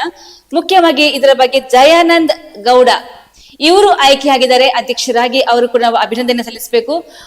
ದಾಮೋದರ ದೊಂಡೋಲೆ, ಇದ್ರ ಬಗ್ಗೆ ಏನ್ ಹೇಳ್ತೀರಾ? ಈ ನಮ್ಮ ಒಂದು ಪಟ್ಟಣ ಪಂಚಾಯತ್ಗೆ ಒಂದು ನೂತನ ಸಾರಥಿಗಳು ಆಯ್ಕೆ ಆಗಿದ್ದಾರೆ, ಇವರಿಂದ ನಾವು ಏನ್ ಎಕ್ಸ್ಪೆಕ್ಟ್ ಮಾಡಬಹುದು ಅಂತ? ಜಯಾನಂದ್ ಗೌಡ ಅವರು ಪಟ್ಟಣ ಪಂಚಾಯತಿಗೆ ನೂತನ ಅಧ್ಯಕ್ಷರಾಗಿ ಆಯ್ಕೆಯಾಗಿದ್ದಾರೆ. ಗೌರಿ ಅವರು ಉಪಾಧ್ಯಕ್ಷರಾಗಿ ಆಯ್ಕೆಯಾಗಿದ್ದಾರೆ. ಜಯಾನಂದ ಗೌಡ ಅವರಲ್ಲಿ ನಾವು ಪ್ರಶ್ನೆಯನ್ನ ಮಾಡಿದ್ವಿ. ನಾವು ಅವರ ಒಂದು ಮೊದಲ ಸಂದರ್ಶನವನ್ನ ಸುದ್ದಿ ಮಾಡಿದೆ. ಸಂದರ್ಶನದಲ್ಲಿ ಅವ್ರು ಹೇಳಿದ್ರು, ನಮ್ಗೆ ಒಂದಷ್ಟು ಆದ್ಯತೆಯ ಕೆಲಸಗಳಿದಾವೆ, ಆ ಆದ್ಯತೆಯ ಕೆಲಸವನ್ನ ಮಾಡುವಂತ ನಿಟ್ಟಿನಲ್ಲಿ ನಾವು ಒಂದಷ್ಟು ಮುಂದಡಿ ಇಡ್ತೇವೆ. ಇನ್ನು 1 ವರ್ಷ 3 ತಿಂಗಳಿದೆ. 1 ವರ್ಷದ 3 ತಿಂಗಳಲ್ಲಿ ಆದ್ಯತೆಯ ಮೊದಲ ಕೆಲಸ ಅಂತ ಹೇಳಿದ್ರೆ ಅವರು ಸಂತೆಕಟ್ಟೆಯಲ್ಲಿರುವಂತಹ ಸಂತೆ ಮಾರುಕಟ್ಟೆಯನ್ನ ಬದಲಾಯಿಸುವಂತದ್ದು. ಅಲ್ಲಿ ಒನ್ ಸೈಡ್ ಸಂತೆ ಮಾರುಕಟ್ಟೆ ಮಾಡುವಂಥದ್ದು, ಅಲ್ಲಿ ಬಹಳ ಟ್ರಾಫಿಕ್ಗೆ ತೊಂದರೆ ಆಗುತ್ತೆ ಸೋಮವಾರ ಅನ್ನುವಂಥದ್ದು. ಅವರಿಗೆ ಬಹಳಷ್ಟು ಆ ಬಗ್ಗೆ ಮಾಹಿತಿಗಳು ಬಂದಿವೆ ಅಂತೆ. ಅದರ ಜೊತೆಗೆ ಈ ಮೆಸ್ಕಾಂನ ಫೀಡರ್ಗಳನ್ನ ಆ ಒಂದು ಪಟ್ಟಣ ಪಂಚಾಯತ್ ವ್ಯಾಪ್ತಿಗೆ ಬದಲಾಯಿಸುವಂಥದ್ದು. ಮತ್ತು ಇಲ್ಲಿ ಹೊಳೆಬದಿ ಸ್ಮಶಾನ ಅಂತ ಇದೆ, ಆ ಹೊಳೆಬದಿಯ ಸ್ಮಶಾನವನ್ನ ಸರಿಪಡಿಸುವಂಥದ್ದು. ಸುದ್ದಿ ಈ ಹಿಂದೆ ಹೊಳೆಬದಿ ಸ್ಮಶಾನದ ಬಗ್ಗೆ ವರದಿ ಮಾಡಿತ್ತು. ಯಾಕೆ ಅಂತಂದ್ರೆ ಬೆಳ್ತಂಗಡಿಯ ಪಟ್ಟಣ ವ್ಯಾಪ್ತಿಯಲ್ಲಿ ಸ್ಮಶಾನಗಳು ಇದ್ದರೂ ಕೂಡ ಅವರು ಅವಲಂಬಿಸಿರುವಂತದ್ದು ಲಾಯಲಾದ ಸ್ಮಶಾನವನ್ನ, ಇನ್ನುಳಿದ ಸ್ಮಶಾನವನ್ನ. ಇಲ್ಲಿ 6 ಸ್ಮಶಾನಗಳಿದೆ ಬೆಳ್ತಂಗಡಿ ಪಟ್ಟಣ ಪಂಚಾಯತ್ ವ್ಯಾಪ್ತಿಯಲ್ಲಿ. ಎಲ್ಲ ಸ್ಮಶಾನಗಳಲ್ಲಿಯೂ ಕೂಡ ಈಗ ಉಪಯೋಗಕ್ಕೆ ಅಷ್ಟು ಯೋಗ್ಯವಲ್ಲದ ರೀತಿಯಲ್ಲಿದೆ. ಅದರಲ್ಲಿ ನಾವು ಹೊಳೆಬದಿ ಸ್ಮಶಾನದ ಬಗ್ಗೆ ವರದಿಯನ್ನು ಕೂಡ ಮಾಡಿದ್ವಿ. ಅವರು ಈ ಬಾರಿಯ ಅವರ ಒಂದು ಅವಧಿಯಲ್ಲಿ ಇದನ್ನು ನಾವು ಮಾಡಿಕೊಡ್ತೇವೆ ಅನ್ನುವಂತ ರೀತಿಯಲ್ಲಿ ಇದ್ದಾರೆ. ಅವರು ಆ ಒಂದು ಆಲೋಚನೆಯಲ್ಲಿದ್ದಾರೆ. ಅವರು ನಮ್ಮ ಜೊತೆಗೆ ಮಾತನಾಡುವಂತ ಸಂದರ್ಭದಲ್ಲಿ ಅದನ್ನ ಹೇಳಿದ್ದಾರೆ. ಅವರ ಆಲೋಚನೆಗೆ ನಮ್ಮ ಸಾಥ್ ಇದೆ. ಯಾಕಂತಂದ್ರೆ ಆಗ್ಲೇಬೇಕು, ಪಟ್ಟಣ ಪಂಚಾಯತ್ ವ್ಯಾಪ್ತಿಯಲ್ಲಿ ಒಂದು ಸುಸಜ್ಜಿತ ಸ್ಮಶಾನ ನಿರ್ಮಾಣ ಆಗ್ಬೇಕು.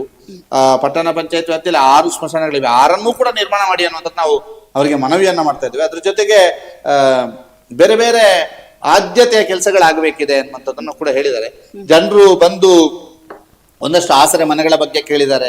ಇವೆಲ್ಲದರ ಬಗ್ಗೆಯೂ ಕೂಡ ಮುಂದಿನ ದಿನಗಳಲ್ಲಿ ಗಮನ ಹರಿಸ್ತೇವೆ ಅನ್ನುವಂಥದ್ದನ್ನು ಕೂಡ ನಮ್ಮ ಜೊತೆಗೆ ಮಾತನಾಡಿದಂಥ ಸಂದರ್ಭದಲ್ಲಿ, ನಮ್ಮ ಸಂದರ್ಶನದ ಸಂದರ್ಭದಲ್ಲಿ ಹೇಳಿದ್ದಾರೆ. ಅವರಿಗೆ ಶುಭಾಶಯಗಳನ್ನ ಹೇಳ್ತಾ ಅವರ ಎಲ್ಲ ಜನರ ಆಶೋತ್ತರಗಳನ್ನ ಈಡೇರಿಸಲಿ ಅನ್ನುವಂತಹದನ್ನ ನಾವು ಮನವಿಯನ್ನ ಮಾಡ್ತಾ ಜಯನಂದವರ ಸಂಪರ್ಕಕ್ಕೆ ನಾವು ಪ್ರಯತ್ನ ಪಟ್ವಿ, ಆದ್ರೆ ಸಾಧ್ಯ ಆಗ್ತಾ ಇಲ್ಲ. ಅಂದ್ರೆ ಅವ್ರು ಮೊನ್ನೆ ನಾವು ಮಾತಾಡಿದಾಗ ಔಪಚಾರಿಕವಾಗಿ ಮಾತಾಡೋದಕ್ಕೆ ಅವ್ರು ಹೇಳಿದ್ದಾರೆ, ನಾವು ಸುದ್ದಿ ನ್ಯೂಸ್ ಚಾನಲ್ ನೇರ ಪ್ರಸಾರ ಮಾಡ್ತೇವೆ ಅನ್ನೋ ವಿಚಾರ ಕೂಡ ಅವರಿಗೆ ತಿಳಿಸಿದ್ದೇವೆ. ಜನಸಾಮಾನ್ಯರ ಯಾವುದೇ ಬೇಡಿಕೆಗಳಿದ್ರೆ ನಾನು ಸ್ಪಂದಿಸ್ತೇನೆ ಅಂತ ಅವ್ರು ನಮಗೆ ತಿಳಿಸಿದ್ದಾರೆ. ಈಗ ಮುಂದೆ ಕೂಡ ನಾವು ಪ್ರತಿ ಶುಕ್ರವಾರ ವಾರದ ಒಂದು ಸುತ್ತು ಕಾರ್ಯಕ್ರಮವನ್ನು ಮಾಡ್ಲಿಕ್ಕಿದ್ದೇವೆ. ಆ ಸಂದರ್ಭದಲ್ಲಿ ಕೂಡ ಜನಪ್ರತಿನಿಧಿಗಳು ಜನಸಾಮಾನ್ಯರು ಕೂಡ ನೇರ ಪ್ರಸಾರದಲ್ಲಿ ನಮಗೆ ನೇರವಾಗಿ ಕರೆ ಮಾಡಿ ಮಾತಾಡ್ಲಿಕ್ಕೆ ಅವಕಾಶ ಇದೆ. ಈಗ ಜನಸಾಮಾನ್ಯರಿಗೆ ಏನಾದ್ರು ಅವರ ಊರಿಗೆ ಏನಾದ್ರು ಬೇಡಿಕೆಗಳಿದೆ, ಏನಾದ್ರು ಸಮಸ್ಯೆ ಇದೆ, ಜನಪ್ರತಿನಿಧಿಗಳಿಗೆ ಅಧಿಕಾರಿಗಳಿಗೆ ತಿಳಿಸಬೇಕು ಅಂತ ಇದ್ರು ಕೂಡ ಅವರು ನೇರ ಪ್ರಸಾರದಲ್ಲಿ ಕರೆ ಮಾಡಿ ನಮಗೆ ತಿಳಿಸಿದ್ರೆ ಅದನ್ನು ಸಂಬಂಧಪಟ್ಟವರಿಗೆ ತಿಳಿಸುವ ಕೆಲಸವನ್ನು ನಾವು ಮಾಡ್ತೇವೆ. ಅದರ ಜೊತೆಗೆ ಜನಸಾಮಾನ್ಯರಿಗೂ ಕೂಡ ಬಹಳಷ್ಟು ಒಂದು ಕುತೂಹಲ ಇದೆ. ಅವರು ಹೇಳುವಂತ ವಿಚಾರಕ್ಕೆ ಅವರಿಗೆ ಸಂಬಂಧಪಟ್ಟ ಜನಪ್ರತಿನಿಧಿಗಳು ಅಧಿಕಾರಿಗಳು ಯಾವ ರೀತಿ ಸ್ಪಂದಿಸ್ತಾರೆ ಅಂತ ಮುಂದಿನ ನೇರ ಪ್ರಸಾರದ ಕಾರ್ಯಕ್ರಮದಲ್ಲಿ ಅವರನ್ನು ಕೂಡ ಸಂಪರ್ಕ ಮಾಡಿ ಸ್ಥಳೀಯ ಶಾಸಕರನ್ನು, ಸಂಸದರನ್ನು, ಸಂಬಂಧಪಟ್ಟ ಅಧಿಕಾರಿಗಳನ್ನು ಸಂಪರ್ಕಿಸಿ ಜನಸಾಮಾನ್ಯರೊಟ್ಟಿಗೆ ಒಂದು ನೇರ ಸಂವಾದ ಮಾಡಿ ಅವರ ಏನು ವಿಚಾರಗಳಿದೆ ಅದನ್ನ ತಿಳಿಸುವಂತ ವ್ಯವಸ್ಥೆಯನ್ನು ಕೂಡ ಸುದ್ದಿ ನ್ಯೂಸ್ ಚಾನಲ್ ಮಾಡ್ಲಿಕ್ಕಿದೆ. ಅದರ ಜೊತೆಗೆ ಈ ವಾರದ ಕಳೆದ ವಾರದ ಒಂದು ಒಳ್ಳೆಯ ಬೆಳವಣಿಗೆ ಅಂತ ಹೇಳಿದ್ರೆ ಬೆಳ್ತಂಗಡಿ ತಾಲೂಕಿಗೆ 4 ಶಿಕ್ಷಕ ಪ್ರಶಸ್ತಿ ಬಂದಿದೆ. ಒಬ್ಬರಿಗೆ ರಾಜ್ಯ ಮಟ್ಟದ ಶಿಕ್ಷಕ ಪ್ರಶಸ್ತಿ ಬಂದಿದೆ, BK ವಿಟ್ಲ ಅವರಿಗೆ. ಮತ್ತೆ ಪ್ರಾಥಮಿಕ ವಿಭಾಗದಲ್ಲಿ, ಪ್ರೌಢ ವಿಭಾಗದಲ್ಲಿ ಬೇರೆ ಬೇರೆ ಪ್ರಶಸ್ತಿಗಳು ಬಂದಿದೆ. ಕರಿಯಪ್ಪ ಏಕೆ ಅವರಿಗೆ ಬಂದಿದೆ, ಮಂಜುನಾಥ್ ಜಿ ಅವರಿಗೆ ಬಂದಿದೆ, ಮೋಹನ್ ಬಾಬು ಅವರಿಗೆ ಬಂದಿದೆ, ಮತ್ತೆ ಚಿಕ್ಕಮಗಳೂರಿನಲ್ಲಿರುವಂತಹ ಶಿವರಾಮ ಗೌಡರಿಗೆ ಸಿಕ್ಕಿದೆ.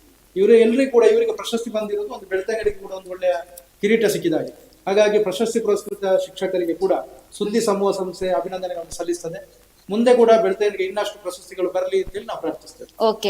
ಓಕೆ, ಧನ್ಯವಾದಗಳು ಸಂತೋಷ್ ಕುಮಾರ್ ಹಾಗೂ ದಾಮೋದರ್ ದೊಂಡೋಲೆ. ವೀಕ್ಷಕರು, ನೀವು ನೋಡ್ತಾ ಇದ್ರಿ, ಇಷ್ಟರವರೆಗೆ ನಾವು ಒಂದು ಸುದ್ದಿಯ ಸುತ್ತ ವಾರಕ್ಕೊಂದು ಸುತ್ತು ಅನೇಕ ವಿಷಯಗಳ ಬಗ್ಗೆ ಮಾತನಾಡಿದ್ವಿ, ಅದರ ಬಗ್ಗೆ ವಿಶ್ಲೇಷಣೆಯನ್ನ ಕೊಟ್ವಿ. ಇನ್ನು ಮುಂದೆ ನೆಕ್ಸ್ಟ್ ನಾವು ಬರುವಂತಹ ಶುಕ್ರವಾರದಂದು ಬರ್ತೀವಿ, ಅದು 5 ಗಂಟೆಗೆ.